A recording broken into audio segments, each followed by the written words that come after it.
ਹਕੂਮਤ ਦੇ ਨਾਲ ਇਹ ਲੜਾਈ ਅੱਜ ਖਤਮ ਹੈ ਜਾਂ ਹਾਲੇ ਵੀ ਜਾਰੀ ਹੈ ਤੇ ਕਾਹਦੀ ਲੜਾਈ ਹੈ? ਉਹ ਸਾਨੂੰ ਖਾਲਸੇ ਨੂੰ ਦਬਾਉਣਾ ਚਾਹੁੰਦੇ ਆ।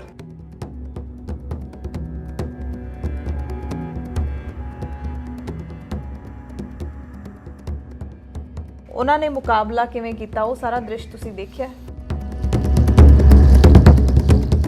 ਸੰਤਾਂ ਦੇ ਹੱਥ 'ਚ ਵੀ ਉਦੋਂ ਹਥਿਆਰ ਹੈਗੇ ਸੀ ਜਿਹਨੂੰ ਆਪਾਂ ਥੌਮਸਨ ਗਨ ਕਹਿੰਦੇ ਆ।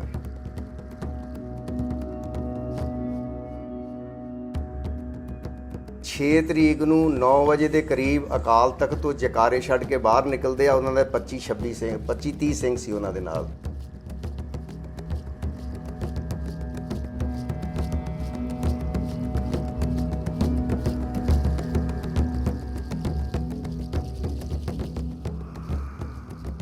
ਉਹਦੇ ਜਦੋਂ ਉਹਨਾਂ ਨੇ ਚਲਾਈਆਂ ਸੰਤ ਨਿਕਲੇ ਉਹਦੇ 1 ਮਿੰਟ ਵੀ ਨਹੀਂ ਲੱਗਾ, ਮਿੰਟ ਸਕਿੰਟ ਦੀ ਖੇਡ ਸੀ। ਮੁਕਾਬਲਾ ਕਿਰਪਾਨਾਂ ਨਾਲ ਥੋੜ੍ਹੀ ਹੋਣ ਡਿਆ ਕਿ ਅੱਧਾ ਘੰਟਾ ਲੱਗਣਾ ਸੀ ਉੱਥੇ। ਉਹਦੇ ਅੰਦਰੋਂ ਨਿਕਲੇ, ਉਹਨਾਂ ਫਾਇਰਿੰਗ ਕੀਤੀ ਤੇ ਉਹ ਸ਼ਹੀਦ ਹੋ ਗਏ।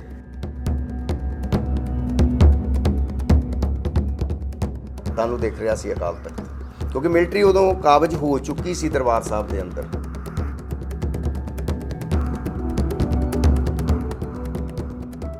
ਟੈਂਕ ਇੱਥੇ, 3 ਟੈਂਕ ਪਰਕਰਮਾ 'ਚ।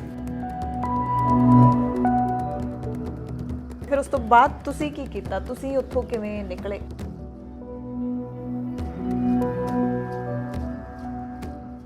ਉਹਦੇ ਤੋਂ ਫਿਰ ਸਾਰੇ ਥੱਲੇ ਛਾਲਾ ਮਾਰ ਦਿੰਦੇ ਆ। ਅੱਛਾ, ਉਹਦੇ ਬਾਅਦ ਅਸੀਂ ਨਹੀਂ ਵੇਖਦੇ ਕਿ ਕਿਹੜਾ ਬੰਦਾ ਕਿੱਥੇ ਡਿੱਗਾ ਵਾ।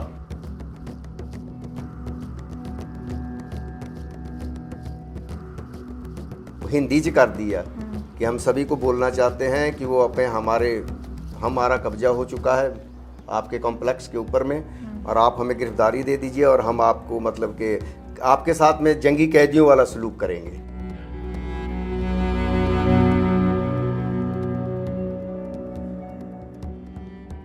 ਉਹਨਾਂ ਦੇ ਵਿੱਚੋਂ ਲਾਸ਼ਾਂ ਜਿਹੜੀਆਂ ਸਿੰਘਾਂ ਦੀਆਂ ਜ਼ਿਆਦਾ ਦਿਖੀਆਂ ਤੁਹਾਨੂੰ ਜਾਂ ਫੌਜੀਆਂ ਦੀਆਂ? ਭਾਰਤੀ ਫੌਜੀ ਦੀ ਇੱਕ ਲਾਸ਼ ਨਹੀਂ ਸੀ ਉੱਥੇ, ਇੱਕ ਵੀ ਲਾਸ਼ ਨਹੀਂ।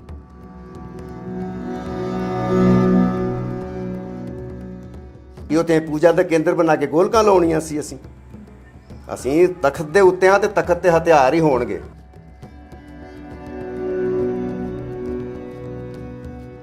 ਜਦੋਂ ਉਹਨੇ ਕਿਹਾ ਕਿ ਗੋਲੀ ਨਾ ਚਲਾਓ ਕਿ ਕਰਾਮਾਤ ਵਿਖਾਊਗਾ ਗੁਰੂ ਸਾਹਿਬ। ਅੱਛਾ, ਉਹਨੇ ਕਿਹਾ ਕਿ ਕਰਾਮਾਤ ਤੇਰੀ ਗੰਨ ਦੀ ਗੋਲੀ ਦੇ ਅੰਦਰੋਂ ਬੈਰਲ ਚੋਂ ਨਿਕਲਣੀ ਆ। ਉਹਨੇ ਤੈਨੂੰ ਫੜਾਈ ਹੈ ਕਰਾਮਾਤ ਵਿਖਾਉਣ ਵਾਸਤੇ, ਕਰਾਮਾਤ ਤੂੰ ਵਿਖਾਉਣੀ ਆ। ਉਹ ਬੰਦਾ ਜਦੋਂ ਫੜਿਆ ਗਿਆ ਨਾ ਉਹਨੂੰ ਪੰਜਾਬੀ ਵੀ ਭੁੱਲ ਗਈ। ਉਹ ਆਂਦਾ ਉਹਨਾਂ ਨੂੰ ਕਿ ਹਮ ਤਾਂ ਵਹਾਂ ਪਰ ਹਲਵਾ ਬਾंट ਰਹੇ ਥੇ।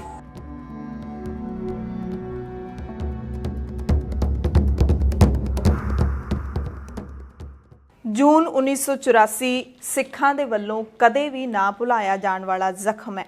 ਭਾਰਤੀ ਸਰਕਾਰ ਹੈ ਜਿਹੜੀ ਉਹ ਇਸ ਨੂੰ ਆਪਰੇਸ਼ਨ ਬਲੂ ਸਟਾਰ ਦੇ ਨਾਂ ਨਾਲ ਜਾਣਦੀ ਹੈ ਤੇ ਸਿੱਖ ਇਸ ਨੂੰ ਘੱਲੂ ਘਾਰਾ ਕਹਿੰਦੇ ਨੇ। ਇਸ ਲੜਾਈ ਦੇ ਵਿੱਚ ਇੱਕ ਪਾਸੇ ਸਿੱਖਾਂ ਨੇ ਹਿੱਸਾ ਲਿਆ ਤੇ ਦੂਸਰੇ ਪਾਸੇ ਇਸੇ ਮੁਲਕ ਦੀ ਹੀ ਫੌਜ ਨੇ ਹਿੱਸਾ ਲਿਆ। ਦੋਵਾਂ ਪਾਸਿਆਂ ਦੇ ਵਿਚਾਲੇ ਇਹ ਲੜਾਈ ਹੋਈ ਸੀ ਤੇ ਸਿੱਖਾਂ ਵਾਲੇ ਪਾਸਿਓਂ ਇਸ ਲੜਾਈ ਵਿੱਚ ਵੱਖ-ਵੱਖ ਖੇਤਰਾਂ ਦੇ ਵਿੱਚ ਕੰਮ ਕਰਦੇ ਸਿੱਖਾਂ ਨੇ ਹਿੱਸਾ ਲਿਆ, ਇਹ ਕਿਹਾ ਜਾ ਸਕਦਾ ਹੈ, ਕਿਉਂਕਿ ਉਸ ਵਕਤ ਭਾਰਤੀ ਫੌਜ ਦੇ ਵਿੱਚ ਹੀ ਸੇਵਾਵਾਂ ਦਿੰਦੇ ਸਿੱਖਾਂ ਨੇ ਬੈਰਕਾਂ ਛੱਡ ਦਿੱਤੀਆਂ ਸੀ 1984 ਹਮਲੇ ਦੇ ਰੋਸ ਦੇ ਵਜੋਂ। ਉਸ ਵਕਤ ਜਿਹੜੇ ਸੰਤ ਜਰਨੈਲ ਸਿੰਘ ਭਿੰਡਰਾਂ ਵਾਲਿਆਂ ਦੇ ਨਾਲ ਸਿੰਘ ਸੀ ਟਕਸਾਲ ਦੇ, ਉਹਨਾਂ ਨੇ ਵੀ ਇਸ ਲੜਾਈ ਦੇ ਵਿੱਚ ਲੜਾਕੇ ਸਿੰਘਾਂ ਦੇ ਵਜੋਂ ਹਿੱਸਾ ਲਿਆ ਸੀ। ਤੇ ਉਸ ਵਕਤ ਸੱਚਖੰਡ ਸ੍ਰੀ ਹਜ਼ੂਰ ਸਾਹਿਬ, ਤਖਤ ਸੱਚਖੰਡ ਸ੍ਰੀ ਹਜ਼ੂਰ ਸਾਹਿਬ ਅਬਚਲ ਨਗਰ ਨਾਂਦੇੜ, ਉੱਥੋਂ ਵੀ ਕੁਝ ਸਿੰਘ ਦਰਬਾਰ ਸਾਹਿਬ ਪਹੁੰਚੇ ਸੀ। ਗਿਣਤੀ 40 ਦੱਸੀ ਜਾ ਰਹੀ ਹੈ। ਸੋ ਉਹਨਾਂ ਸਿੰਘਾਂ ਦੇ ਵਿੱਚੋਂ ਇੱਕ ਸਾਡੇ ਨਾਲ ਅੱਜ ਭਾਈ ਭਗਵਾਨ ਸਿੰਘ ਜੀ ਹਨ, ਜਿਨ੍ਹਾਂ ਨਾਲ ਆਪਾਂ ਗੱਲਬਾਤ ਕਰਾਂਗੇ। ਭਾਈ ਸਾਹਿਬ ਬਹੁਤ-ਬਹੁਤ ਸਵਾਗਤ ਹੈ ਦਾ ਖਾਲਸ ਟੀਵੀ ਤੇ। ਵਾਹਿਗੁਰੂ ਜੀ ਕਾ ਖਾਲਸਾ, ਵਾਹਿਗੁਰੂ ਜੀ ਕੀ ਫਤਿਹ। ਵਾਹਿਗੁਰੂ ਜੀ ਕਾ ਖਾਲਸਾ, ਵਾਹਿਗੁਰੂ ਜੀ ਕੀ ਫਤਿਹ ਜੀ। ਸੋ ਭਾਈ ਸਾਹਿਬ, ਗਿਣਤੀ ਕਿੰਨੀ ਸੀ? ਜਿਵੇਂ ਹੁਣ ਜਿੰਨਾ ਕਿ ਸਾਨੂੰ ਪਤਾ ਲੱਗਿਆ ਕਿ 40 ਦੇ ਕਰੀਬ ਸਿੰਘ ਆਏ ਸੀ ਤਖਤ ਸ੍ਰੀ ਹਜ਼ੂਰ ਸਾਹਿਬ ਤੋਂ, ਕਿੰਨੀ ਗਿਣਤੀ ਸੀ? ਸਹੀ ਹੈ ਇਹ? ਤਖਤ ਤੋਂ ਅਸੀਂ 30 ਬੰਦੇ ਸਾਂ, 30 ਸਿੰਘ ਸਾਂ ਜਿਨ੍ਹਾਂ ਨੇ ਲਕੀਰ ਖਿੱਚੀ ਗਈ ਸੀ ਤੇ ਟੱਪ ਕੇ ਆਏ ਸਾਂ ਕਿ ਅਸੀਂ ਧਰਮ ਯੁੱਧ ਮੋਰਚੇ ਵਿੱਚ ਸੰਤਾਂ ਦਾ ਸਾਥ ਦੇਵਾਂਗੇ।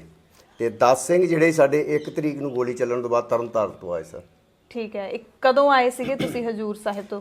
ਅਸੀਂ 1 ਤਰੀਕ ਨੂੰ ਪਹੁੰਚੇ ਹਾਂ 1984 ਨੂੰ, ਜਨਵਰੀ ਵਿੱਚ। 1 ਜਨਵਰੀ 1984। ਉਦੋਂ ਧਰਮ ਯੁੱਧ, ਉਦੋਂ ਤੁਹਾਨੂੰ ਪਤਾ ਸੀ ਵੀ ਹਮਲਾ ਹੋਣ ਵਾਲਾ? ਨਹੀਂ, ਹਾਲਾਤ ਜਿਸ ਤਰ੍ਹਾਂ ਦੇ ਬਦਲਦੇ ਜਾਣ ਡਏ ਦਿਨੋਂ ਦਿਨ ਪੰਜਾਬ ਦੇ ਵਿੱਚ, ਉਹਨੂੰ ਵੇਖ ਕੇ ਤਾਂ ਮਹਿਸੂਸ ਹੋ ਰਿਹਾ ਸੀ, ਪਰ ਸਾਡੀ ਅਸੀਂ ਕਮਿਟਮੈਂਟ ਕੀਤੀ ਸੀ ਸੰਤ ਜਰਨੈਲ ਸਿੰਘ ਖਾਲਸਾ ਪਿੰਡਰਾ ਵਾਲਿਆਂ ਦੇ ਨਾਲ ਜੀ ਕਿ ਅਗਰ ਸਾਡੀ ਲੋੜ ਪਈ ਤਾਂ ਅਸੀਂ ਉਹਨਾਂ ਦਾ ਸਾਥ ਦਿਆਂਗੇ। ਉਹਨਾਂ ਦਾ ਸਾਨੂੰ ਮੈਸੇਜ ਜਾਂਦਾ ਵਾ, ਅਸੀਂ ਫੇਰ ਆਏ ਹਾਂ ਉੱਥੋਂ। ਠੀਕ ਹੈ, ਉਹਨਾਂ ਨੇ ਤੁਹਾਨੂੰ ਘੱਲਿਆ ਸੁਨੇਹਾ ਤੇ ਫਿਰ ਤੁਸੀਂ ਆਏ। ਹਾਂ ਠੀਕ ਹੈ, ਤੇ ਜਿਹੜੇ ਸਿੰਘ ਆਏ ਸੀ ਉਦੋਂ ਤੁਹਾਡੀ ਕਿੰਨੀ ਉਮਰ ਸੀ ਉਦੋਂ? ਉਦੋਂ 22 ਸਾਲ ਹੋ ਗਈ। ਤੇ ਬਾਕੀ ਜਿਹੜੇ ਸਿੰਘ ਸੀ ਸਾਰੇ ਨੌਜਵਾਨ ਸੀਗੇ? ਬਿਲਕੁਲ ਨੌਜਵਾਨ ਸੀ, ਅਨਮੈਰਿਡ ਸੀ। ਇੱਕ ਦੋ ਬੰਦੇ ਵਿੱਚ ਹੋਣਗੇ ਸ਼ਾਦੀशुदा, ਪਰ ਉਹ ਘਰ-ਬਾਰ ਛੱਡ ਕੇ ਆ ਚੁੱਕੇ ਸੀ ਸੰਤਾਂ ਕੋ, ਉੱਥੇ ਬਾਬਾ ਸੀਸਾ ਸਿੰਘ ਕੋ ਕਾਰ ਸੇਵਾ 'ਚ। ਤੇ ਹੁਣ ਉਹਨਾਂ ਦੇ ਵਿੱਚੋਂ ਕਿੰਨੇ ਸਿੰਘ ਹੈਗੇ ਆ? ਕਿੰਨੇ ਉਦੋਂ ਸ਼ਹੀਦ ਹੋ ਗਏ ਸੀ 40ਾਂ ਦੇ ਵਿੱਚੋਂ? ਅੰਦਰ 35 ਬੰਦੇ ਸ਼ਹੀਦ ਹੋ ਗਏ ਸੀ ਅੱਛਾ। ਤੇ 5 ਅਸੀਂ ਬਚੇ ਆ, 2 ਬਾਅਦ 'ਚ ਫੇਰ ਚੜ੍ਹਾਈ ਕਰ ਗਏ, ਹੁਣ 3 ਹੈਗੇ ਆ। ਇੱਕ ਤੁਸੀਂ ਹੋ? ਇੱਕ ਮੈਂ ਆ, ਤੇ ਇੱਕ ਤੁਹਾਡੀ ਹੁਣੇ ਥੋੜਾ ਜਿਹਾ ਪਹਿਲੋਂ ਜਿੱਦਾਂ ਮੁਲਾਕਾਤ ਕਰਾਈ ਸੀ ਲਖਵਿੰਦਰ ਸਿੰਘ ਸ਼ਹੀਦ। ਇੱਕ ਟਿਕਰੀ ਬਾਰਡਰ ਤੇ ਬੈਠਾ ਵਾ ਸਿੰਘ ਸਾਡਾ, ਉਹ ਫੌਜੀ ਸੀ। ਠੀਕ ਹੈ। ਸ਼ੇਰ ਸਿੰਘ, ਉਹ ਹੁਣ ਕਿਸਾਨ ਮੋਰਚੇ 'ਚ ਹਿੱਸਾ ਪਾ ਰਹੇ ਨੇ? ਉਹ ਸ਼ੁਰੂ ਤੋਂ ਹੀ ਪਹਿਲੋਂ ਫੌਜ ਦੇ ਵਿੱਚ ਰਹੇ, ਫੌਜ ਤੋਂ ਬਾਅਦ ਉਹ ਘਰ ਨਹੀਂ ਗਏ। ਅੱਛਾ। ਫਿਰ ਵੀ ਉਹ ਸੇਵਾ 'ਚ ਹੀ ਰਹੇ। ਜਿਸ ਤਰ੍ਹਾਂ ਹੇਮਕੁੰਟ ਸਾਹਿਬ ਜਾਂਦੇ ਹੁੰਦੇ ਸੀ 7 ਚੋਟੀਆਂ ਤੇ ਉਹ ਨਿਸ਼ਾਨ ਸਾਹਿਬ ਆਪ ਚੜਾਉਂਦੇ ਹੁੰਦੇ ਸੀ, ਉਹਨਾਂ ਨੂੰ ਫੌਜ ਤੋਂ ਵੀ ਜਿੰਨੇ ਪੈਸੇ ਮਿਲੇ ਉਹ ਵੀ ਉਹਨੇ ਸੇਵਾ 'ਚ ਹੀ ਲਾਤੇ। ਉਹਦੇ ਬਾਅਦ ਵੀ ਹੁਣ ਉਹ ਕਿਤੇ ਤੁਹਾਡਾ ਟਾਈਮ ਲੱਗੇ, ਰਾਮਪੁਰਾ ਫੂਲ ਜਿਹੜਾ ਵਾ ਬਠਿੰਡੇ 'ਚ, ਉੱਥੇ ਮਹਾਰਾਜ ਪਿੰਡ ਆ ਜੀ, ਉਹਦੇ ਪੁਰਾਣੇ ਖੂਹਾਂ ਦੀ ਸੇਵਾ ਕਰਦੇ ਰਹਿੰਦੇ ਨੇ। ਉਹ ਕੁਝ ਇਸ ਤਰ੍ਹਾਂ ਪੁਰਾਣੀਆਂ ਚੀਜ਼ਾਂ ਉਹਨੂੰ ਸਾਂਭਣ ਦੀ ਸੇਵਾ ਕਰਦੇ ਨੇ। ਠੀਕ ਹੈ। ਤੇ ਤੁਸੀਂ ਕਿਹਾ ਇੱਕ ਦੂਸਰੇ ਸੀਗੇ ਲਖਵਿੰਦਰ ਸਿੰਘ ਸ਼ਹੀਦ, ਜਿਨ੍ਹਾਂ ਨੂੰ ਆਪਾਂ ਹੁਣੇ ਮਿਲੇ ਸੀ। ਲਖਵਿੰਦਰ ਸਿੰਘ ਜਿਉਂਦੇ ਨੇ, ਸ਼ਹੀਦ ਕਿਉਂ ਲੱਗਿਆ ਇਹਨਾਂ ਨਾਮ ਪਿੱਛੇ? ਇਹ ਸ਼ਹੀਦੀ ਕਹਾਣੀ ਇਹ ਕੋਈ ਇੱਥੋਂ ਨਹੀਂ ਇਹਨੂੰ ਮਿਲਿਆ ਤਖੱਲਸ ਜਿਹੜਾ ਸੀ ਦਰਬਾਰ ਸਾਹਿਬ ਤੋਂ। ਜੀ ਜੀ। ਇੱਕ ਗੁਰੂ ਕੇ ਬਾਗ ਕਾਰ ਸੇਵਾ ਚੱਲਦੀ ਸੀ, ਉਹਦੇ ਬਾਬਾ ਸ਼ਹੀਦ ਹੁੰਦਾ ਸੀ। ਇੱਕ ਚੰਗੇ ਘਰ-ਬਾਰ ਵੀ ਚੰਗਾ ਹੀ ਹੋਣਾ ਸੀ, ਤੇ ਉਹ ਛੱਡ ਕੇ ਆ ਕੇ ਤੇ ਸੇਵਾ 'ਚ ਬਾਬਾ ਹੁੰਦਾ ਸੀ। ਤੇ ਉਦੋਂ ਪਿੰਡਾਂ ਦੇ ਵਿੱਚੋਂ ਸੇਵਾ ਆਉਂਦੀ ਹੁੰਦੀ ਸੀ, ਤੇ ਉਹਦੇ ਵਿੱਚ ਕੀ ਹੁੰਦਾ ਸੀ ਨਾ ਕਿ ਇੱਕ ਦਿਨ ਵਾਸਤੇ ਕੋਈ ਆਏ, ਸ਼ਾਮੀ ਗੱਡੀਆਂ ਲੈ ਕੇ ਆਉਂਦੀਆਂ ਤੇ ਲੈ ਜਾਂਦੀਆਂ, ਕਈ 8 ਦਿਨਾਂ ਵਾਸਤੇ ਆਉਂਦੀਆਂ ਸੀ। ਹਾਂਜੀ। ਉਹ ਜਦੋਂ ਇਹ ਛੋਟਾ ਜਿਹਾ ਹੁੰਦਾ ਸੀ, ਬੱਚਾ ਸੀ ਅਜੇ 10-12 ਸਾਲਾਂ ਦਾ, ਤੇ ਉਹਨੇ ਕਿਹਾ ਕਿ ਚਲੋ ਇਹਨੂੰ ਰਹਿਣ ਦਿਓ ਬੱਚੇ ਨੂੰ, ਤੇ ਬਾਕੀ ਸੰਗਤ ਚਲੀ ਗਈ। ਇਹਦੀ ਮਾਤਾ ਜਿਹੜੀ ਸੀ ਨਾ, ਉਹਨੂੰ ਪਿੰਡ ਜਾ ਕੇ ਦੱਸਿਆ ਕਿ ਬਾਬਿਆਂ ਨੇ ਤੇਰਾ ਮੁੰਡਾ ਰੱਖ ਲਿਆ ਉੱਥੇ। ਅੱਛਾ। ਸੇਵਾ ਗੁਰੂ ਨਾ ਗੁਰੂ ਕੇ ਬਾਗ ਦੇ ਨਾਲ ਹੀ ਕੋਟਲਾ ਪਿੰਡ ਆ ਇਹਦਾ। ਇਹਦੀ ਮਾਤਾ ਦੂਜੇ ਦਿਨ 1-2 ਕਿਲੋਮੀਟਰ ਤੇ ਪਿੰਡ ਹੋਣਾ। ਹਾਂਜੀ। ਉਹ ਉਤਰਾ ਹੀ ਆ ਗਈ ਉੱਥੇ, ਤੇ ਉਹ ਅੱਗੋਂ ਗਾਲਾਂ ਕੱਢਦੀ ਆਉਣ ਡਈ ਸੀ। ਉਹਦੀ ਕਿਹੜਾ ਬਾਬਾ ਨਖੱਤਾ ਮੇਰੇ ਮੁੰਡੇ ਨੂੰ ਰੱਖਣ ਵਾਲਾ ਵਾ। ਤੇ ਉੱਥੇ ਕਿਸੇ ਸੇਵਾਦਾਰ ਨੇ ਦੱਸਤਾ ਜਾ ਕੇ ਬਾਬੇ ਸ਼ਹੀਦ ਨੂੰ ਕਿ ਬਾਬਾ ਉਹ ਆ ਗਈ ਮਾਤਾ ਉਹਦੀ, ਜਿਹੜਾ ਤੂੰ ਫੜਿਆ ਲਖਵਿੰਦਰ ਸਿੰਘ ਰੱਖਿਆ ਲਖਵਿੰਦਰ ਸਿੰਘ ਨੂੰ, ਬੱਚੇ ਨੂੰ, ਉਹਦੀ ਮਾਤਾ ਆ ਰਹੀ ਆ। ਅੱਛਾ। ਆਂਦਾ ਕੋਈ ਗੱਲ ਨਹੀਂ, ਆਂਦਾ ਗਾਲਾਂ ਕੱਢਣ ਡਈ ਆ। ਆਂਦੇ ਜੇ ਇਹਨੂੰ ਲੈ ਗਈ ਤੇ ਮੈਨੂੰ ਸ਼ਹੀਦ ਕਿੰਨੇ ਕਹਿਣਾ। ਅੱਛਾ। ਤੇ ਉਹ ਮਾਤਾ ਆਈ ਤੇ ਉਹਨੇ ਕਿਹਾ ਮਾਤਾ ਬਹਿ ਜਾ, ਚਾਹ ਪਾਣੀ ਪਿਆਓ, ਗਾਲਾਂ ਬਾਅਦ ਚ ਕੱਢ ਲਈ ਤੂੰ। ਤੇ ਉਹ ਚਾਹ ਪਾਣੀ ਪੀ ਕੇ ਠੰਡੀ ਹੋ ਗਈ। ਫਿਰ ਤੇ ਆਂਦੀ ਚਲ 8 ਦਿਨਾਂ ਨੂੰ ਭੇਜ ਦਿਆਂਗੇ ਇਹਨੂੰ। ਹੁਣ ਅਸੀਂ ਕਹਿ ਦਿੱਤਾ ਵਾ ਤੇ 8 ਦਿਨ ਤੇ ਨਿਗਾਹ ਦੇ ਇਹਦੇ। ਉਹ ਆਂਦੀ ਠੀਕ, ਕੋਈ ਗੱਲ ਨਹੀਂ। ਉਹ ਚਲੀ ਗਈ ਤੇ ਬਾਬਿਆਂ ਕੀਤਾ ਕਿ ਇਹਨੂੰ ਗੱਡੀ ਤੇ ਬਿਠਾ ਕੇ ਤੇ ਹਜੂਰ ਸਾਹਿਬ ਭੇਜਤਾ ਦੂਜੇ ਤੀਜੇ ਦਿਨ। ਅੱਛਾ। ਫਿਰ ਉੱਥੇ ਜਾ ਕੇ ਪੱਕਾ ਹੀ ਉੱਥੇ ਜਾ ਕੇ ਨੇਮੀ ਹੋ ਗਿਆ। ਪਹਿਲਾਂ ਉਤਰਾ ਸੇਵਾ ਕਰਦਾ ਰਿਹਾ ਤੇ ਫਿਰ ਜਾ ਕੇ ਨੇਮੀ ਹੋ ਗਿਆ ਪੱਕਾ। ਨੇਮੀ ਦਾ ਮਤਲਬ ਕਿ ਸਾਰੀ ਜ਼ਿੰਦਗੀ ਮੈਂ ਸੇਵਾ ਇੱਥੇ ਹੀ ਕਰੂੰਗਾ, ਘਰ-ਬਾਰ ਨਹੀਂ ਜਾਊਂਗਾ ਜੀ। ਸੋ ਭਾਈ ਸਾਹਿਬ 40 ਸਿੰਘ ਆਏ ਸੀ, 35 ਸ਼ਹੀਦ ਹੋ ਗਏ। ਤੁਸੀਂ ਕਿਹਾ ਕਿ ਸੰਤ ਜਰਨੈਲ ਸਿੰਘ ਨੇ ਸਾਨੂੰ ਸੱਦਾ ਭੇਜਿਆ ਸੀ। ਜੇ ਧਰਮ ਯੁੱਧ ਮੋਰਚਾ ਚੱਲ ਰਿਹਾ ਸੀ ਤਾਂ ਹੁੰਦਾ ਕਿ ਉੱਥੇ ਉਹਨਾਂ ਸਿੰਘਾਂ ਦੀ ਲੋੜ ਹੈ, ਜੇ ਲੜਾਈ ਵੀ ਹੋਣੀ ਹੈ ਤੇ ਜਿਹਨਾਂ ਕੋਲ ਟ੍ਰੇਨਿੰਗ ਹੋਵੇ, ਹਥਿਆਰਾਂ ਦੀ ਟ੍ਰੇਨਿੰਗ ਹੈ। ਜੇ ਮਨ ਦੇ ਵਿੱਚ ਸੋਚਿਆ ਸੀ ਕਿ ਯੁੱਧ ਹੋਣਾ ਆ, ਤੇ ਤੁਹਾਨੂੰ ਕਿਉਂ ਬੁਲਾਇਆ ਗਿਆ? ਤੁਹਾਡੇ 'ਚ ਕੀ ਖਾਸੀਅਤ ਸੀ? ਵੇਖੋ, ਖਾਲਸੇ ਨੇ ਕਦੀ ਟ੍ਰੇਨਿੰਗ ਲੈ ਕੇ ਜੰਗ ਨਹੀਂ ਲੜੀ। ਲੜਾਈਆਂ ਜਿਹੜੀਆਂ ਹੁੰਦੀਆਂ ਹੌਸਲੇ ਨਾਲ ਹੁੰਦੀਆਂ, ਹਥਿਆਰਾਂ ਨਾਲ ਨਹੀਂ ਹੁੰਦੀਆਂ। ਮੈਂ ਤਗੜੇ ਹਥਿਆਰਾਂ ਵਾਲਿਆਂ ਨੂੰ ਵੇਖਦੀਆਂ ਪੈਂਟ ਗਿੱਲੀਆਂ ਹੁੰਦੀਆਂ ਵੇਖੀਆਂ ਨੇ। ਉਸ ਤਰ੍ਹਾਂ ਜਿਨ੍ਹਾਂ ਦੇ ਹਥਿਆਰ ਹੁੰਦੇ ਹੱਥ 'ਚ ਨਾ, ਬੜੀਆਂ ਵੱਡੀਆਂ ਗੱਲਾਂ ਕਰਦੇ ਨੇ। ਜਦੋਂ ਗੋਲੀਆਂ ਚੱਲਦੀਆਂ ਨੇ ਨਾ ਅੱਗੋਂ, ਫਿਰ ਭੱਜਣ ਲੱਗਿਆ ਵੀ ਮਿੰਟ ਹੀ ਲਾਉਂਦੇ ਨੇ। ਸਾਨੂੰ ਇਸ ਕਰਕੇ ਸੱਦਿਆ ਸੀ ਉਹਨਾਂ ਨੇ ਕਿ ਉਹਨਾਂ ਨੂੰ ਬੰਦੇ ਚਾਹੀਦੇ ਸੀ, ਉਹਨਾਂ ਦੇ ਗਨਮੈਨ ਤੌਰ ਤੇ, ਜਿਹੜੇ ਪਹਿਲੋਂ ਉਹਨਾਂ ਕੀ ਪਿੰਡਾਂ 'ਚੋਂ ਬੰਦੇ ਆਉਂਦੇ ਸੀ। ਉਹਨਾਂ ਦੇ ਜਿਹੜੇ ਸਿੰਘ ਸੀ ਉਹ 1-2 ਦਿਨ ਰਹਿੰਦੇ ਸੀ, 4 ਦਿਨ ਰਹਿੰਦੇ ਸੀ, ਤੇ ਉਹਨਾਂ ਨੂੰ ਫਿਰ ਕੰਮ ਪੈ ਜਾਂਦਾ ਸੀ, ਉਹ ਵਾਪਸ ਚਲੇ ਜਾਂਦੇ ਸੀ। ਤੇ ਰੋਜ਼ ਨਵੇਂ ਬੰਦਿਆਂ ਤੇ ਯਕੀਨ ਕਰਨਾ ਔਖਾ ਹੋ ਜਾਂਦਾ ਵਾ। ਇਸ ਕਰਕੇ ਉਹ ਚਾਹੁੰਦੇ ਕਿ ਮੇਰੇ ਨਾਲ ਜਿਹੜੇ ਬੰਦੇ ਰਹਿਣਗੇ ਉਹ ਪੱਕੇ ਰਹਿਣਗੇ, ਜਿਹੜੇ ਮੇਰੀ ਹਰ ਗੱਲਬਾਤ ਸਮਝਣਗੇ, ਕਿ ਮੈਂ ਉਹਨਾਂ ਦਾ ਇਸ਼ਾਰਾ ਸਮਝੂ, ਉਹ ਮੇਰੇ ਸਮਝਣਗੇ। ਉਹ ਇੱਕ ਗੱਲ ਇਹ ਸੀ ਕਿ ਜੇ ਲੜਾਈ ਹੁੰਦੀ ਆ ਇੱਥੇ ਤਾਂ ਉਹਨਾਂ ਨੂੰ ਮੋਰਚਿਆਂ ਦੀ ਸਖਤ ਜ਼ਰੂਰਤ ਪੈਣੀ ਸੀ। ਤੇ ਉਹ ਮੋਰਚੇ ਦੇ ਬੰਦੇ ਜਿਹੜੇ ਸੀ, ਇਹ ਬੰਦੇ ਜਿਹੜੇ ਸੀ, ਇਹ ਇਸ ਚੀਜ਼ ਦੇ ਵਿੱਚ ਮਾਹਰ ਸੀ ਕਿ ਇੱਟਾਂ ਲਾਉਣੀਆਂ, ਸੀਮੈਂਟ, ਬਜਰੀ ਦਾ ਕੰਮ ਕਰਨ ਵਾਲੇ ਤੇ ਤਗੜੇ ਬੰਦੇ ਸਨ। ਅਸੀਂ ਤਾਂ 5-5 ਮਿੰਟਾਂ 'ਚ ਟਰੱਕ ਲੋਡ ਕਰ ਦਿੰਦੇ ਹਾਂ ਬਜਰੀ ਦੇ, ਤੇ ਲਾ ਵੀ ਦਿੰਦੇ ਹੁੰਦੇ ਸਾਂ। ਠੀਕ ਹੈ। ਤੁਸੀਂ ਮਤਲਬ ਕਾਰ ਸੇਵਾ ਦੇ ਵਿੱਚ ਉੱਥੇ ਜੁਟੇ ਹੋਏ ਸੀ? ਹਾਂਜੀ। ਠੀਕ ਹੈ। ਤੇ ਫਿਰ ਜਦੋਂ ਤੁਸੀਂ ਆਏ ਹੋ ਨਾ 5 ਮਹੀਨਿਆਂ ਦੇ ਵਿੱਚ ਜਨਵਰੀ ਤੋਂ ਲੈ ਕੇ ਫਿਰ ਜੂਨ ਦੇ ਵਿੱਚ ਇਹ ਸਾਰਾ ਜਿਹੜਾ ਸਾਕਾ ਵਾਪਰਦਾ ਹੈਗਾ, ਉਸ ਦਰਮਿਆਨ ਕੀ ਕੀ ਡਿਊਟੀ ਤੁਹਾਡੀ ਲੱਗੀ ਸੀ? ਸਾਡੀ ਡਿਊਟੀ ਉੱਥੇ ਲੱਗੀ ਸੀ ਕਿ ਅਸੀਂ ਰਾਤ ਪਹਿਰੇ ਤੇ ਹੁੰਦੇ ਸਾਂ। ਜਿੱਦਾਂ ਅਕਾਲ ਤਖਤ ਦੇ ਉੱਤੇ ਅਸੀਂ 2 ਸਿੰਘ ਹੁੰਦੇ ਆ, ਮੈਂ ਖੁਦ ਆਪ ਹੁੰਦਾ ਹਾਂ ਉੱਥੇ ਰਾਤ 12 ਵਜੇ ਤੋਂ ਸਵੇਰੇ 4 ਵਜੇ ਤੱਕ। ਬਾਕੀ ਡਿਊਟੀਆਂ ਤੇ ਬੰਦੇ ਲੱਗੇ ਹੁੰਦੇ ਸੀ ਜਿਹੜੇ ਕਿ ਉੱਥੇ ਰਾਤ ਸਵੇਰੇ ਸਾਡੀ ਡਿਊਟੀ ਹੁੰਦੀ ਕਿ ਸੰਤਾਂ ਨੂੰ ਅਸੀਂ ਅਕਾਲ ਤਖਤ ਤੋਂ ਲੈ ਕੇ ਆਉਣਾ ਵਾ, ਤੇ ਸ਼ਾਮੀ ਜਦੋਂ ਸੰਤ ਪ੍ਰਚਾਰ ਕਰਕੇ ਹਟਦੇ ਸੀ ਤਾਂ ਉਹਨਾਂ ਨੂੰ ਅਸੀਂ ਉੱਥੇ ਅਕਾਲ ਤਖਤ ਤੇ ਛੱਡ ਕੇ ਆਉਂਦੇ ਹਾਂ। ਤੇ ਕਿੰਨੇ ਜਣੇ ਸੀ ਸਿਕਿਉਰਿਟੀ ਦੇ ਵਿੱਚ, ਕਿੰਨੇ ਜਣੇ? ਸਿਕਿਉਰਿਟੀ ਦੇ ਵਿੱਚ ਜਿਹੜੇ ਸੰਤਾਂ ਕੋ ਕਮਰੇ ਦੇ ਬਾਹਰ ਹੁੰਦੇ ਸੀ ਉੱਥੇ ਘੱਟੋ ਘੱਟ 20 ਬੰਦੇ ਹੁੰਦੇ ਸੀ, 15 ਤੋਂ 20 ਬੰਦੇ।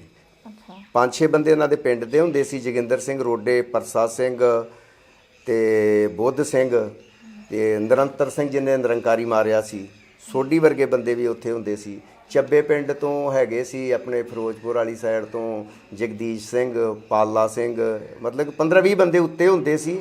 ਉਹ ਸੌ ਜਾਂਦੇ ਹੁੰਦੇ ਪਰ ਅਸੀਂ 2 ਬੰਦੇ ਥੱਲੇ ਜਾਗਦੇ ਹਾਂ ਜੀ। ਸੋ ਤੁਸੀਂ ਉਹਨੇ ਕਿਹਾ ਕਿ ਜਿਹਨੇ ਨਿਰੰਕਾਰੀ ਮਾਰਿਆ ਸੀ, ਆਪਾਂ ਆਮ ਤੌਰ ਤੇ ਸੁਣਦੇ ਆ ਕਿ ਜਥੇਦਾਰ ਭਾਈ ਰਣਜੀਤ ਸਿੰਘ, ਉਹਨਾਂ ਦਾ ਨਾਮ ਹੈ ਜਿਹੜਾ ਉਹੀ ਮੁੱਖ ਤੌਰ ਤੇ ਲਿਆ ਜਾਂਦਾ, ਉਹ ਜੇਲ੍ਹ ਵੀ ਕੱਟ ਕੇ ਆਏ ਨੇ। ਨਹੀਂ, ਭਾਈ ਰਣਜੀਤ ਸਿੰਘ ਜਿਹੜਾ ਇਕੱਲਾ ਥੋੜੀ ਅੰਦਰ ਹੈਗਾ ਸੀ, ਮਾਰਨ ਵੇਲੇ ਦੋਵੇਂ ਬੰਦੇ ਅੰਦਰ ਗਏ। ਨਿਰੰਤਰ ਸਿੰਘ ਵੀ ਗਿਆ ਨਾਲ, ਉਹਦਾ ਨਾਂ ਕਾਬਲ ਸਿੰਘ ਸੀ ਤੇ ਨਿਰੰਤਰ ਸਿੰਘ ਦੇ ਨਾਂ ਤੇ ਉਹਨੂੰ ਰੱਖਿਆ ਗਿਆ ਸੀ, ਅੰਦਰ ਜਥੇ 'ਚ ਰਹਿ ਰਿਹਾ ਸੀ ਉਹ।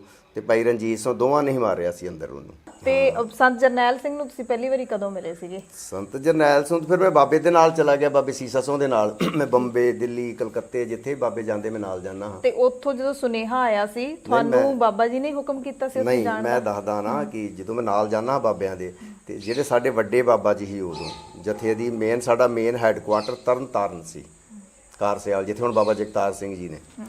ਤੇ ਉੱਥੇ ਬਾਬਾ ਹਰੀ ਸਿੰਘ ਜੀ ਸੀ ਤੇ ਉਹਨਾਂ ਦੀ ਤਬੀਅਤ ਖਰਾਬ ਸੀ ਤੇ ਉਹਨਾਂ ਦਾ ਪਤਾ ਲੈਣ ਅਸੀਂ ਪੰਜਾਬ ਆ ਗਏ। ਠੀਕ ਹੈ। ਤੇ ਜਦੋਂ ਉੱਥੇ ਪਤਾ ਲੈਣ ਆਏ ਤੇ ਬਾਬੇ ਹਰੀ ਸਿੰਘ ਨੇ ਕਹਿ ਦਿੱਤਾ ਕਿ ਉਦੋਂ ਇਹ ਚੱਲਣ ਡਿਆ ਸੀ ਆਪਣਾ ਮੋਰਚੇ ਦਾ, ਇਹ ਤੇ ਨਿਰੰਕਾਰੀ ਵਾਲੇ ਸਿੰਘ ਵੀ ਜਿਹੜੇ 13 ਸ਼ਹੀਦ ਹੋ ਚੁੱਕੇ ਸਨ। ਤੇ ਉਹ ਕਹਿੰਦੇ ਕਿ ਜਰਨੈਲ ਸਿੰਘ ਨੂੰ ਮਿਲਣਾ ਮੈਂ। ਤੇ ਅਸੀਂ ਕਿਹਾ, ਅਸੀਂ 2 ਬੰਦੇ ਚਲੇ ਗਏ। ਫਿਰ ਮੈਨੂੰ ਤੇ ਇੱਕ ਡਰਾਈਵਰ ਹੀ ਉੱਥੇ ਅਸੀਂ ਭੇਜਤਾ ਮਹਿਤੇ। ਉਹਨਾਂ ਨੇ ਮਹਿਤੇ ਗਏ ਤੇ ਬਾਬਾ ਠਾਰਾ ਸਿੰਘ ਸੀ ਉੱਥੇ। ਮੈਂ ਕਿਹਾ ਕਿ ਸੰਤਾਂ ਦਾ ਸੁਨਾਹ ਦੇਣ ਅਸੀਂ ਆਏ ਹਾਂ ਕਿ ਉਹਨਾਂ ਨੇ ਸੰਤ ਜਰਨੈਲ ਸਿੰਘ ਨੂੰ ਮਿਲਣਾ ਵਾ, ਦੇ ਦਰਸ਼ਨ ਕਰਨੇ ਅਸੀਂ, ਤਬੀਅਤ ਖਰਾਬ ਆ ਉਹਨਾਂ ਦੀ। ਉਹ ਕਹਿੰਦੇ ਕਿ ਠੀਕ ਆ। ਤੇ ਇਸ ਵੇਲੇ ਤੇ ਸੰਤ ਇੱਥੇ ਹੈ ਨਹੀਂ ਗਏ, ਉਹ ਗਏ ਨੇ ਪ੍ਰਚਾਰ ਦੇ ਉੱਤੇ। ਤੇ ਜਦੋਂ ਆਉਣਗੇ ਉਹ ਅਸੀਂ ਸੁਨਾਹ ਦਿਆਂ। ਮੈਂ ਕਿਹਾ ਤੁਸੀਂ ਉਤਾਂ ਦੱਸ ਦਿਓ ਗੱਡੀ ਸਾਡੇ ਕੋਲ, ਅਸੀਂ ਉੱਥੇ ਜਾ ਵਜਣਾ ਵਾ। ਉਹ ਆਂਦੇ ਨਹੀਂ, ਤੁਹਾਨੂੰ ਪਤਾ ਨਹੀਂ ਲੱਗਣਾ ਹੁਣ ਕਿਹੜੇ ਪਿੰਡ ਆ ਤੇ ਕਦੋਂ ਕਿਹੜੇ ਪਿੰਡ ਜਾਣਾ ਉਹਨਾਂ ਨੇ। ਜਦੋਂ ਆਉਣਗੇ ਅਸੀਂ ਸੁਨਾਹ ਦੇ ਦਾਂਗੇ ਤੁਹਾਡਾ ਪੱਕਾ। ਅਸੀਂ ਕਿਹਾ ਠੀਕ ਹੈ। ਅਸੀਂ ਵਾਪਸ ਆ ਗਏ। ਸੰਤ 9-9:30 ਵਜੇ ਦੇ ਡੇਰੇ ਆਉਂਦੇ ਨੇ ਤੇ ਸਾਰੇ ਸਿੰਘ ਥੱਕੇ ਹਾਰੇ ਹੁੰਦੇ ਸੀ, ਇੰਨੀ ਦੂਰ ਸਵੇਰ ਦੇ ਗਏ, ਬੱਸਾਂ ਦੇ ਉੱਤੇ ਚੜੇ ਹੁੰਦੇ ਸੀ। ਉਸੇ ਉਤਰ ਕੇ ਤੇ ਆਂਦੇ ਆ ਕਿ ਉਹ ਜੇ ਉਤਰੇ ਹੀ ਅਜੇ ਸਿੰਘ ਤੇ ਸੰਤ ਉਤਰੇ ਤੇ 1800 ਨੇ ਜਾ ਕੇ ਸੁਨਾਹ ਦਿੱਤਾ ਕਿ ਕੁਝ 2 ਸਿੰਘ ਕਾਰਸਿਆ ਵਾਲੇ, ਉਹ ਕਾਰਸਿਆ ਵਾਲੇ ਦੀ ਬਹੁਤ ਜ਼ਿਆਦਾ ਇੱਜ਼ਤ ਕਰਦੇ ਸਨ, ਸੰਤ ਕਰਤਾਰ ਸਿੰਘ ਵੀ ਤੇ ਸੰਤ ਜਰਨੈਲ ਭਿੰਡਰਾਂ ਵਾਲੇ ਵੀ।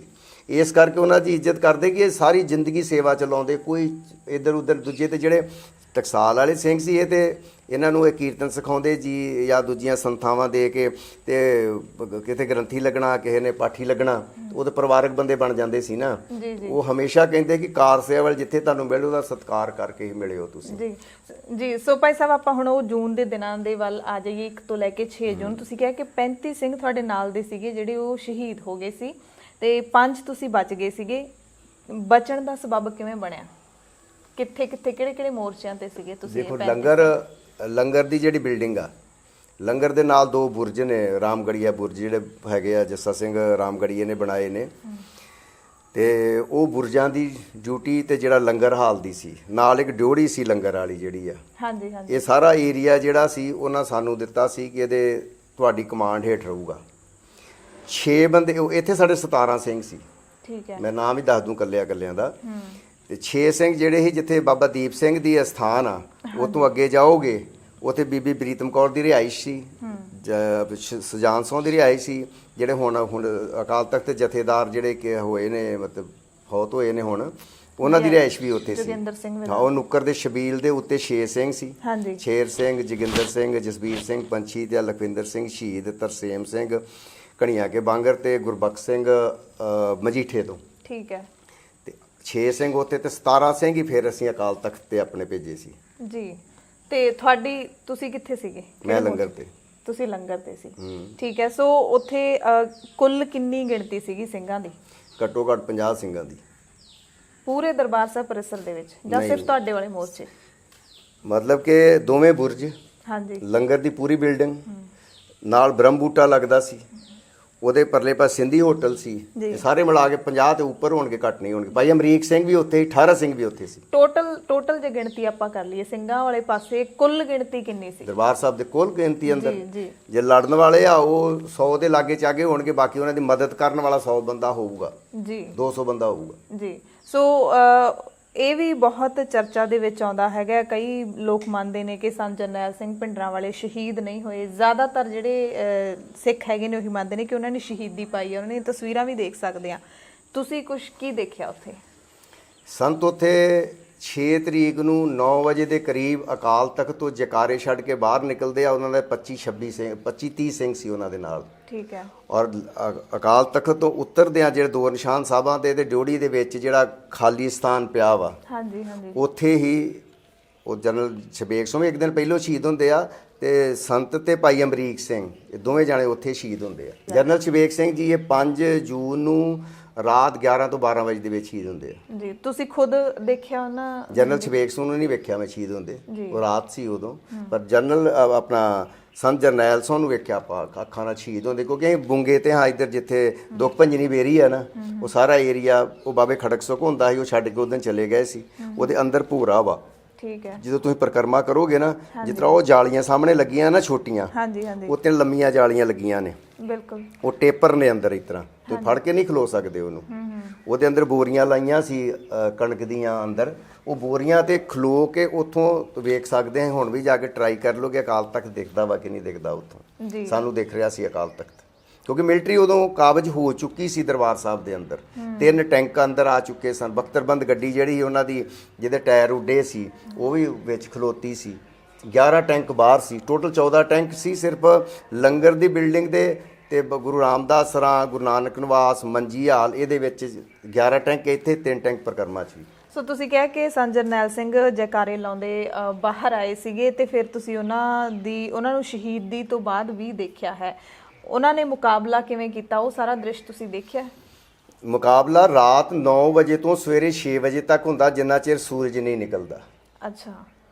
ਅਕਾਲ ਤਖਤ ਦੇ ਉੱਤੋਂ ਜਿਹੜੇ ਉਹ ਥੱਲੇ ਜਾਂਗੜਾ ਲੱਗਾ ਸੀ ਭੋਰੇ ਦੇ ਵਿੱਚ, ਉੱਥੋਂ ਐਲਐਮਜੀਆਂ ਸੀ ਬੀੜੀਆਂ ਹੋਈਆਂ, ਉਹਨਾਂ ਨਾਲ ਮੁਕਾਬਲਾ ਉਹਨਾਂ ਸਿੰਘ ਜਿਹੜੇ ਉੱਥੇ ਸੀ ਉਹਨਾਂ ਨੇ ਕੀਤਾ। ਸੰਤਾਂ ਦੇ ਹੱਥ 'ਚ ਵੀ ਉਦੋਂ ਹਥਿਆਰ ਹੈਗੇ ਸੀ, ਜਿਹਨੂੰ ਆਪਾਂ ਥੌਮਸਨ ਗਨ ਕਹਿੰਦੇ ਆ। ਅੱਛਾ। ਤੇ ਉਹ ਉਦੋਂ ਨਿਕਲੇ ਮੁਕਾਬਲਾ। ਉਹਦਾ ਅੱਗੇ ਟੈਂਕ ਖਲੋਤਾ ਸੀ, ਟੈਂਕ ਦੇ ਉੱਤੇ ਜਿਹੜੀਆਂ ਗੰਨਾਂ ਪਹਿਲੇ ਤੇ ਤੋਪ ਸੀ ਉੱਤੇ, ਜਦ 35 ਗੋਲੇ 3 ਮਿੰਟਾਂ 'ਚ ਕੱਢ ਦਿੰਦਾ ਟੈਂਕ, ਉਹ ਵੱਡੇ ਤੋਪ ਦੇ। ਜਿਹੜੀਆਂ ਉੱਤੇ ਗੰਨਾਂ ਲੱਗੀਆਂ ਸੀ ਉਹ ਐਮਐਮਜੀਆਂ ਸੀ ਉਹਨਾਂ ਕੋਲ, ਜਿਨ੍ਹਾਂ ਦੇ ਵਿੱਚ ਪਟੇ ਵਾਲੀਆਂ 250-250 ਵਾਲੀਆਂ ਗੋਲੀਆਂ ਪੈਂਦੀਆਂ ਨੇ। ਉਹ ਤੇ ਜਦੋਂ ਉਹਨਾਂ ਨੇ ਚਲਾਈਆਂ, ਸੰਤ ਨਿਕਲੇ, ਉਹਦੇ 1 ਮਿੰਟ ਵੀ ਨਹੀਂ ਲੱਗਾ, ਮਿੰਟ ਸਕਿੰਟ ਦੀ ਖੇਡ ਸੀ। ਉਹ ਮੁਕਾਬਲਾ ਕਿਰਪਾਨਾਂ ਨਾਲ ਥੋੜੀ ਹੋਣ ਡਿਆ ਕਿ ਅੱਧਾ ਘੰਟਾ ਲੱਗਣਾ ਸੀ ਉੱਥੇ। ਉਹ ਤਾਂ ਅੰਦਰੋਂ ਨਿਕਲੇ, ਉਹਨਾਂ ਫਾਇਰਿੰਗ ਕੀਤੀ ਤੇ ਉਹ ਸ਼ਹੀਦ ਹੋ ਗਏ। ਜੀ। ਤੇ ਉਸ ਵੇਲੇ ਤੁਸੀਂ ਇਹ ਸਾਰਾ ਦ੍ਰਿਸ਼ ਆਪਣੀਆਂ ਅੱਖਾਂ ਮੂਹਰੇ ਦੇਖਿਆ, ਫਿਰ ਉਸ ਤੋਂ ਬਾਅਦ ਤੁਸੀਂ ਕੀ ਕੀਤਾ? ਤੁਸੀਂ ਉੱਥੋਂ ਕਿਵੇਂ ਨਿਕਲੇ? ਅਸੀਂ ਉੱਥੇ ਫਿਰ ਬਾਕੀ ਸਿੰਘ ਵੱਖੋ ਵੱਖਰੇ ਥਾਵਾਂ ਤੇ ਜਾ 50 ਜਿਤਨਾ ਦੱਸਿਆ ਸੀ ਨਾ ਮੈਂ, ਭਾਈ ਅਮਰੀਕ ਸਿੰਘ ਵੀ ਉੱਥੇ ਸੀ ਰਾਤ ਉਦੋਂ, ਜਿੱਦਣ ਸਵੇਰੇ ਐਕਸ਼ਨ ਹੁੰਦਾ ਵਾ। ਇਹ 5 ਤਰੀਕ ਨੂੰ ਇਹ ਅਕਾਲ ਤਖਤ ਤੇ ਆਉਂਦੇ ਨੇ। ਠੀਕ ਹੈ। ਭਾਈ ਅਮਰੀਕ ਸਿੰਘ ਹੋਣੀ ਤੇ 1800 ਉੱਥੇ ਹੀ ਭਾਈ ਦਲਬੀਰ ਸਿੰਘ ਅਭਿਆਸੀ ਉੱਥੇ ਸੀ। ਦਲਬੀਰ ਸਿੰਘ ਉਹ ਬੰਦਾ ਸੀ ਜਿਹੜਾ ਸੰਤਾਂ ਤੋਂ ਦੂਜੇ ਨੰਬਰ ਤੇ ਸੰਤ ਬਣਨ ਦੀ ਮਤਲਬ ਕਿ ਕੁਆਲੀਫਾਈ ਕਰਦਾ ਸੀ ਉਹ ਕਿ ਮੈਂ ਬਣੂੰਗਾ। ਜੀ ਜੀ। ਤੇ ਸਿੰਘ ਉੱਥੇ 20-25 ਸਿੰਘ ਹੈਗੇ ਸੀ ਉਦੋਂ ਉਸ ਥਾਂ ਤੇ। ਜਦੋਂ ਸੰਤ ਸ਼ਹੀਦ ਹੋ ਗਏ, ਉਹਨਾਂ ਫਿਰ ਸਾਰੇ ਗੁਰਮਤਾ ਕੀਤਾ, ਯਾਰ ਅਸੀਂ ਸਿਰਫ ਸੰਤਾਂ ਵਾਸਤੇ ਹਾਂ ਇੱਥੇ, ਮਿਲਟਰੀ ਕਬਜ਼ਾ ਕਰ ਚੁੱਕੀ ਆ ਉੱਤੇ, ਤੇ ਅਸੀਂ ਵੀ ਸ਼ਹੀਦ ਹੋਣਾ ਵਾ। ਅੱਛਾ। ਕਈ ਕਹਿੰਦੇ ਹੋਈਏ, ਕਈ ਕਹਿੰਦੇ ਨਹੀਂ ਹੋਈਏ। ਫਿਰ ਇਹ ਕਹਿੰਦੇ ਨਹੀਂ ਯਾਰ ਚਲੋ ਅਰਦਾਸ ਕਰੋ, ਚੱਲੀਏ ਆਪਾਂ ਵੀ। ਅੱਛਾ। ਇਹ ਉਹ 9 ਵਜੇ ਸ਼ਹੀਦ ਹੁੰਦੇ, 9 ਵਜੇ ਕੁਛ ਮਿੰਟ ਤੇ ਇਹ 10-11 ਵਜੇ ਹੋਣਗੇ, 10 ਸਾਢੇ 10। ਫਿਰ ਇਹ ਸਾਰੇ ਸਿੰਘ ਨਾਲ ਜਿੱਥੇ ਡਿਓੜੀ ਆ ਆਪਣੇ ਲੰਗਰ ਵਾਲੀ ਤੇ ਰਾਮਗੜੀਆ ਬੁੰਗਾ, ਇਹਦੇ ਵਿੱਚ ਹੁਣ ਤੋਂ ਦੂਜੀ ਮਸ਼ੀਨ ਲੱਗੀ ਆ ਪ੍ਰਸ਼ਾਦੇ ਪਕਾਉਣ ਵਾਲੀ। ਉਦੋਂ ਉਹ ਹੁੰਦੀ ਸੀ, ਲੋਹਾਂ ਹੁੰਦੀਆਂ ਸੀ ਜਿੱਤੇ ਬੀਬੀਆਂ ਆਪ ਲਾਉਂਦੀਆਂ ਨੇ ਲੰਗਰ, ਮਤਲਬ ਪਕਾਉਣ ਵਾਲੀਆਂ। ਉਹਦੇ ਤੋਂ ਫਿਰ ਅਸੀਂ ਸਾਰੇ ਥੱਲੇ ਛਾਲਾ ਮਾਰ ਦਿੰਨੇ ਆ। ਅੱਛਾ। ਉਹਦੇ ਬਾਅਦ ਅਸੀਂ ਨਹੀਂ ਵੇਖਦੇ ਕਿ ਕਿਹੜਾ ਬੰਦਾ ਕਿੱਥੇ ਡਿੱਗਾ ਵਾ। ਮੈਂ ਛਾਲ ਮਾਰਦਾ ਤੇ ਮੈਂ ਪੂਣਾ ਹੁੰਦਾ ਜਿਹੜਾ ਉਹਦਾ ਗੇਟ ਜਨਾਨੀਆਂ ਵਾਲਾ, ਮੈਂ ਪੂਣੇ 'ਚ ਵੜ ਜਾਂਦਾ ਵਾਂ। ਉੱਥੇ 1-2 ਸਿੰਘ ਹੈਗੇ ਸੀ ਹੋਰ, ਮਤਲਬ ਕਿ, ਤੇ ਬਾਕੀ ਜਿਹੜੇ ਬੰਦੇ ਸੀ ਉਹ 4 ਚਫੇਰੇ ਜਿਹੜੇ ਉੱਤੇ ਚੜੇ ਸੀ ਬਰਾਂਡਿਆਂ ਦੇ ਉੱਤੇ ਮਿਲਟਰੀ ਵਾਲੇ, ਉਹ ਫਿਰ ਫਾਇਰਿੰਗ ਕਰਦੇ ਆ। ਤੇ ਜਿਹੜਾ ਟੈਂਕ ਇੱਧਰ ਖਲੋਤਾ ਸੀ ਆਪਣੇ ਬਾਬਾ ਦੀਪ ਸਿੰਘ ਦੀ ਜਿੱਥੇ ਸਥਾਨ ਆ ਉੱਥੋਂ ਫਾਇਰਿੰਗ ਕਰਦਾ ਤੇ ਉਹ ਸਾਰੇ ਸਿੰਘ ਸ਼ਹੀਦ ਹੋ ਜਾਂਦੇ ਆ। ਅੱਛਾ, ਇਹ ਸੰਤਾਂ ਤੋਂ ਬਾਅਦ ਸ਼ਹੀਦ ਹੁੰਦੇ ਆ। ਹਾਂਜੀ, ਤੁਸੀਂ ਉਸ ਇਹ ਵੀ ਜਕਾਰਾ ਛੱਡ ਕੇ ਜਾਂਦੇ ਆ, ਉਹ ਵੀ ਜਕਾਰਾ ਛੱਡ ਕੇ ਆਉਂਦੇ ਆ ਜੀ। ਸੋ ਤੁਸੀਂ ਫਿਰ ਉਹ ਪੌਣੇ ਚੋਂ ਫਿਰ ਕਦੋਂ ਨਿਕਲਦੇ ਹੋ? ਕਿਵੇਂ ਬਾਹਰ ਨਿਕਲਣ ਦਾ ਉਹ ਰਾਹ ਕਿੰਨਾ ਔਖਾ ਸੀ? ਕਿਉਂਕਿ ਜ਼ਾਹਿਰ ਤੌਰ ਤੇ ਮਿਲਟਰੀ ਦੀ ਗਿਣਤੀ ਤਾਂ ਬਹੁਤ ਜ਼ਿਆਦਾ ਸੀ। ਨਹੀਂ ਮਿਲਟਰੀ ਦੇ ਕਬਜ਼ਾ ਕਰ ਚੁੱਕੀ ਸੀ ਦਰਬਾਰ 4 ਚਫੇਰੇ। ਮਿਲਟਰੀ ਸੀ, ਉਹਨਾਂ ਦੀਆਂ ਗੱਡੀਆਂ ਸਨ, ਟੈਂਕ ਸਨ। ਫਿਰ 4:30 ਵਜੇ ਫਿਰ ਇਹ ਅਨਾਉਂਸਮੈਂਟ ਕਰਦੀ ਆ ਮਿਲਟਰੀ ਇੱਕ, ਅੱਛਾ, ਕਿ ਜਿਹੜੇ ਵੀ ਸਿੰਘ ਅੰਦਰ ਹੈਗੇ ਨੇ, ਉਹ ਹਿੰਦੀ ਚ ਕਰਦੀ ਆ कि हम सभी को बोलना चाहते हैं कि वो अपने हमारा कब्जा हो चुका है आपके कॉम्प्लेक्स के ऊपर में, और आप हमें गिरफ्तारी दे दीजिए और हम आपको मतलब कि आपके साथ में जंगी कैदियों वाला सलूक करेंगे। अच्छा, ਤੇ ਜਦੋਂ ਅਸੀਂ ਬਾਹਰ ਨਿਕਲਦੇ ਆ, ਮੈਂ ਬਾਹਰ ਨਿਕਲਦਾ, ਉਹ ਮੈਨੂੰ ਹੱਥ ਖੜੇ ਕਰਾਉਂਦੇ ਆ ਮੇਰੇ, ਤੇ ਉਹ ਗੰਨ ਲਾ ਕੇ ਮੇਰੇ ਅੱਗੇ ਤੇ ਮੇਰੇ ਹੱਥ ਪਿੱਛੇ ਕਰਾ ਕੇ ਤੇ ਬੰਨ ਦਿੰਦੇ ਆ।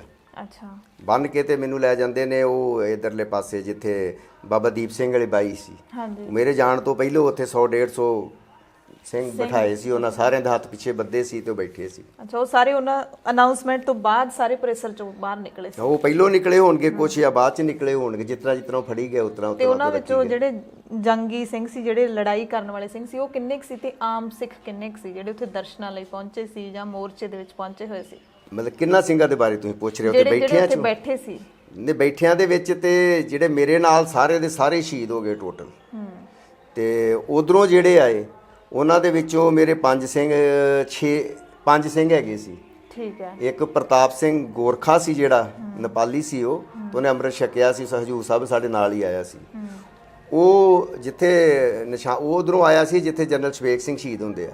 ਉਹ ਜਿਹੜੇ ਕਮਰੇ ਸੀ ਨਾ ਜਿੱਥੇ ਪ੍ਰਕਾਸ਼ ਹੁੰਦਾ ਗੁਰੂ ਸਾਹਿਬ ਦਾ, 2 ਕਮਰੇ ਆ, ਉਹ ਉੱਥੇ ਸੀ। ਉਹ ਉਧਰੋਂ ਆਉਂਦਾ ਤੇ ਇਹ 4 ਜਾਣੇ ਜਿਹੜੇ ਸੀ, ਜਿਹੜੇ ਬੀਬੀ ਪ੍ਰੀਤਮ ਕੌਰ ਵਾਲੇ ਮੋਰਚੇ ਦੇ ਉੱਤੇ ਸੀ, ਤਾਂ ਇਹ ਇਧਰੋਂ ਆਉਂਦੇ। ਅਸੀਂ ਟੋਟਲ ਉੱਥੇ ਉਦੋਂ 6 ਸਿੰਘ ਸਾਂ। ਸੋ ਭਾਈ ਸਾਹਿਬ, ਉਸ ਵਕਤ ਜਦੋਂ ਸੰਤ ਸ਼ਹੀਦ ਹੋ ਚੁੱਕੇ ਸੀ, ਫੌਜ ਨੇ ਅਨਾਉਂਸ ਕਰਤਾ ਕਿ ਅਸੀਂ ਮੋਰਚਾ ਜਿੱਤ ਲਿਆ ਹੈਗਾ, ਤੁਹਾਡੇ ਪਰਿਸਰ ਤੇ ਕਬਜ਼ਾ ਕਰ ਲਿਆ, ਉਸ ਵਕਤ ਦਰਬਾਰ ਸਾਹਿਬ ਦੇ ਕੀ ਹਾਲਾਤ ਸੀਗੇ? ਜਿਵੇਂ ਆਮ ਅਸੀਂ ਦੇਖਦੇ ਹਾਂ ਲੰਗਰ ਹਾਲ ਦੇ ਵਿੱਚ ਸੰਗਤ ਹੁੰਦੀ ਹੈ ਬਥੇਰੀ, ਪਰਿਸਰ ਦੇ ਵਿੱਚ ਪਰਿਕਰਮਾ ਦੇ ਵਿੱਚ ਹੁੰਦੀ ਹੈ, ਸਿੰਘ ਇਸ਼ਨਾਨ ਕਰਦੇ ਦਿਖਾਈ ਦਿੰਦੇ ਨੇ, ਦਰਬਾਰ ਸਾਹਿਬ 'ਚ ਮਰਿਆਦਾ ਚੱਲ ਰਹੀ ਹੈ, ਉਸ ਵਕਤ ਕੀ ਮਾਹੌਲ ਸੀ?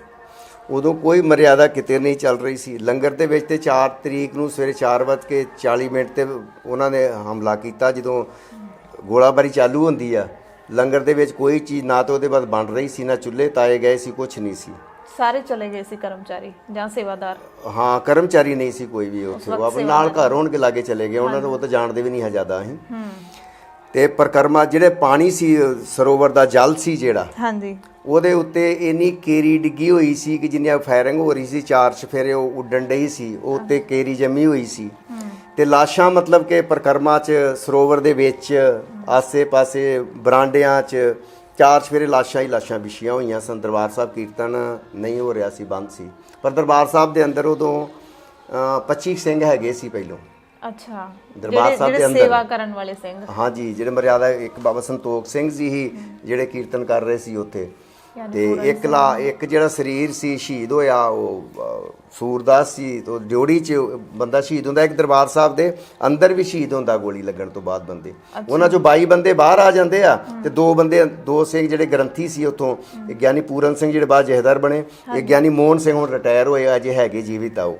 ਇਹ 2 ਜਣੇ ਬਾਅਦ 'ਚ ਆਉਂਦੇ ਆ, ਉਹ 22 ਜਣੇ ਪਹਿਲੋਂ ਆ ਜਾਂਦੇ, ਉਹ ਵੀ ਸਾਡੇ ਨਾਲ ਹੀ ਬਿਠਾਤੇ। ਤੇ ਜਿਹੜੇ ਸ਼ਹੀਦ ਹੁੰਦੇ ਨੇ ਅੰਦਰ, ਉਹ ਕੌਣ ਸੀਗੇ ਅੰਦਰ? ਹਾਂਜੀ, ਦਰਬਾਰ ਸਾਹਿਬ ਦੇ ਅੰਦਰ ਤੁਸੀਂ ਕਿਹਾ ਸ਼ਹੀਦ ਹੋਏ ਨੇ। ਪਾਰੋਵਾਲ ਦਾ ਸੀ ਜਗਤਾਰ ਸਿੰਘ ਕਿ ਕਰਤਾਰ ਸਿੰਘ, ਪਤਾ ਨਹੀਂ ਕੁਛ ਨਾਂ ਸੀ ਉਹਦਾ। ਠੀਕ ਹੈ, ਉਹ ਵੀ ਸੇਵਾਦਾਰਾਂ ਦੇ ਵਿੱਚੋਂ ਸੀਗੇ? ਹਾਂਜੀ, ਉਹ ਵੀ ਸੇਵਾਦਾਰ ਦੇ ਵਿੱਚ। ਸੋ ਜਿਹੜਾ ਤੁਸੀਂ ਕਿਹਾ ਕਿ ਚਾਰੇ ਪਾਸੇ ਲਾਸ਼ਾਂ ਜਿਹੜੀਆਂ ਦਿਖਾਈ ਦੇ ਰਹੀਆਂ ਸੀਗੀਆਂ, ਤੇ ਉਹਨਾਂ ਦੇ ਵਿੱਚੋਂ ਲਾਸ਼ਾਂ ਜਿਹੜੀਆਂ ਸਿੰਘਾਂ ਦੀਆਂ ਜ਼ਿਆਦਾ ਦਿਖੀਆਂ ਤੁਹਾਨੂੰ ਜਾਂ ਫੌਜੀਆਂ ਦੀਆਂ? ਭਾਰਤੀ ਫੌਜੀ ਦੀ ਇੱਕ ਲਾਸ਼ ਨਹੀਂ ਸੀ ਉੱਥੇ, ਇੱਕ ਵੀ ਲਾਸ਼ ਨਹੀਂ ਸੀ। ਫਿਰ ਜਿਹੜੀ ਇੰਨੀ ਗਿਣਤੀ ਦੱਸੀ ਜਾਂਦੀ ਹੈ ਵੀ ਫੌਜ ਦਾ ਵੀ ਇੰਨਾ ਨੁਕਸਾਨ ਹੋਇਆ, ਉਹ ਕੀ ਗਲਤ ਹੈ? ਨਹੀਂ, ਗਲਤ ਨਹੀਂਗਾ। ਫੌਜੀ ਜਿਹੜੇ ਆ ਉਹਨਾਂ ਦੇ ਵੱਖੋ ਵੱਖਰੇ ਗਰੁੱਪ ਹੁੰਦੇ ਨੇ।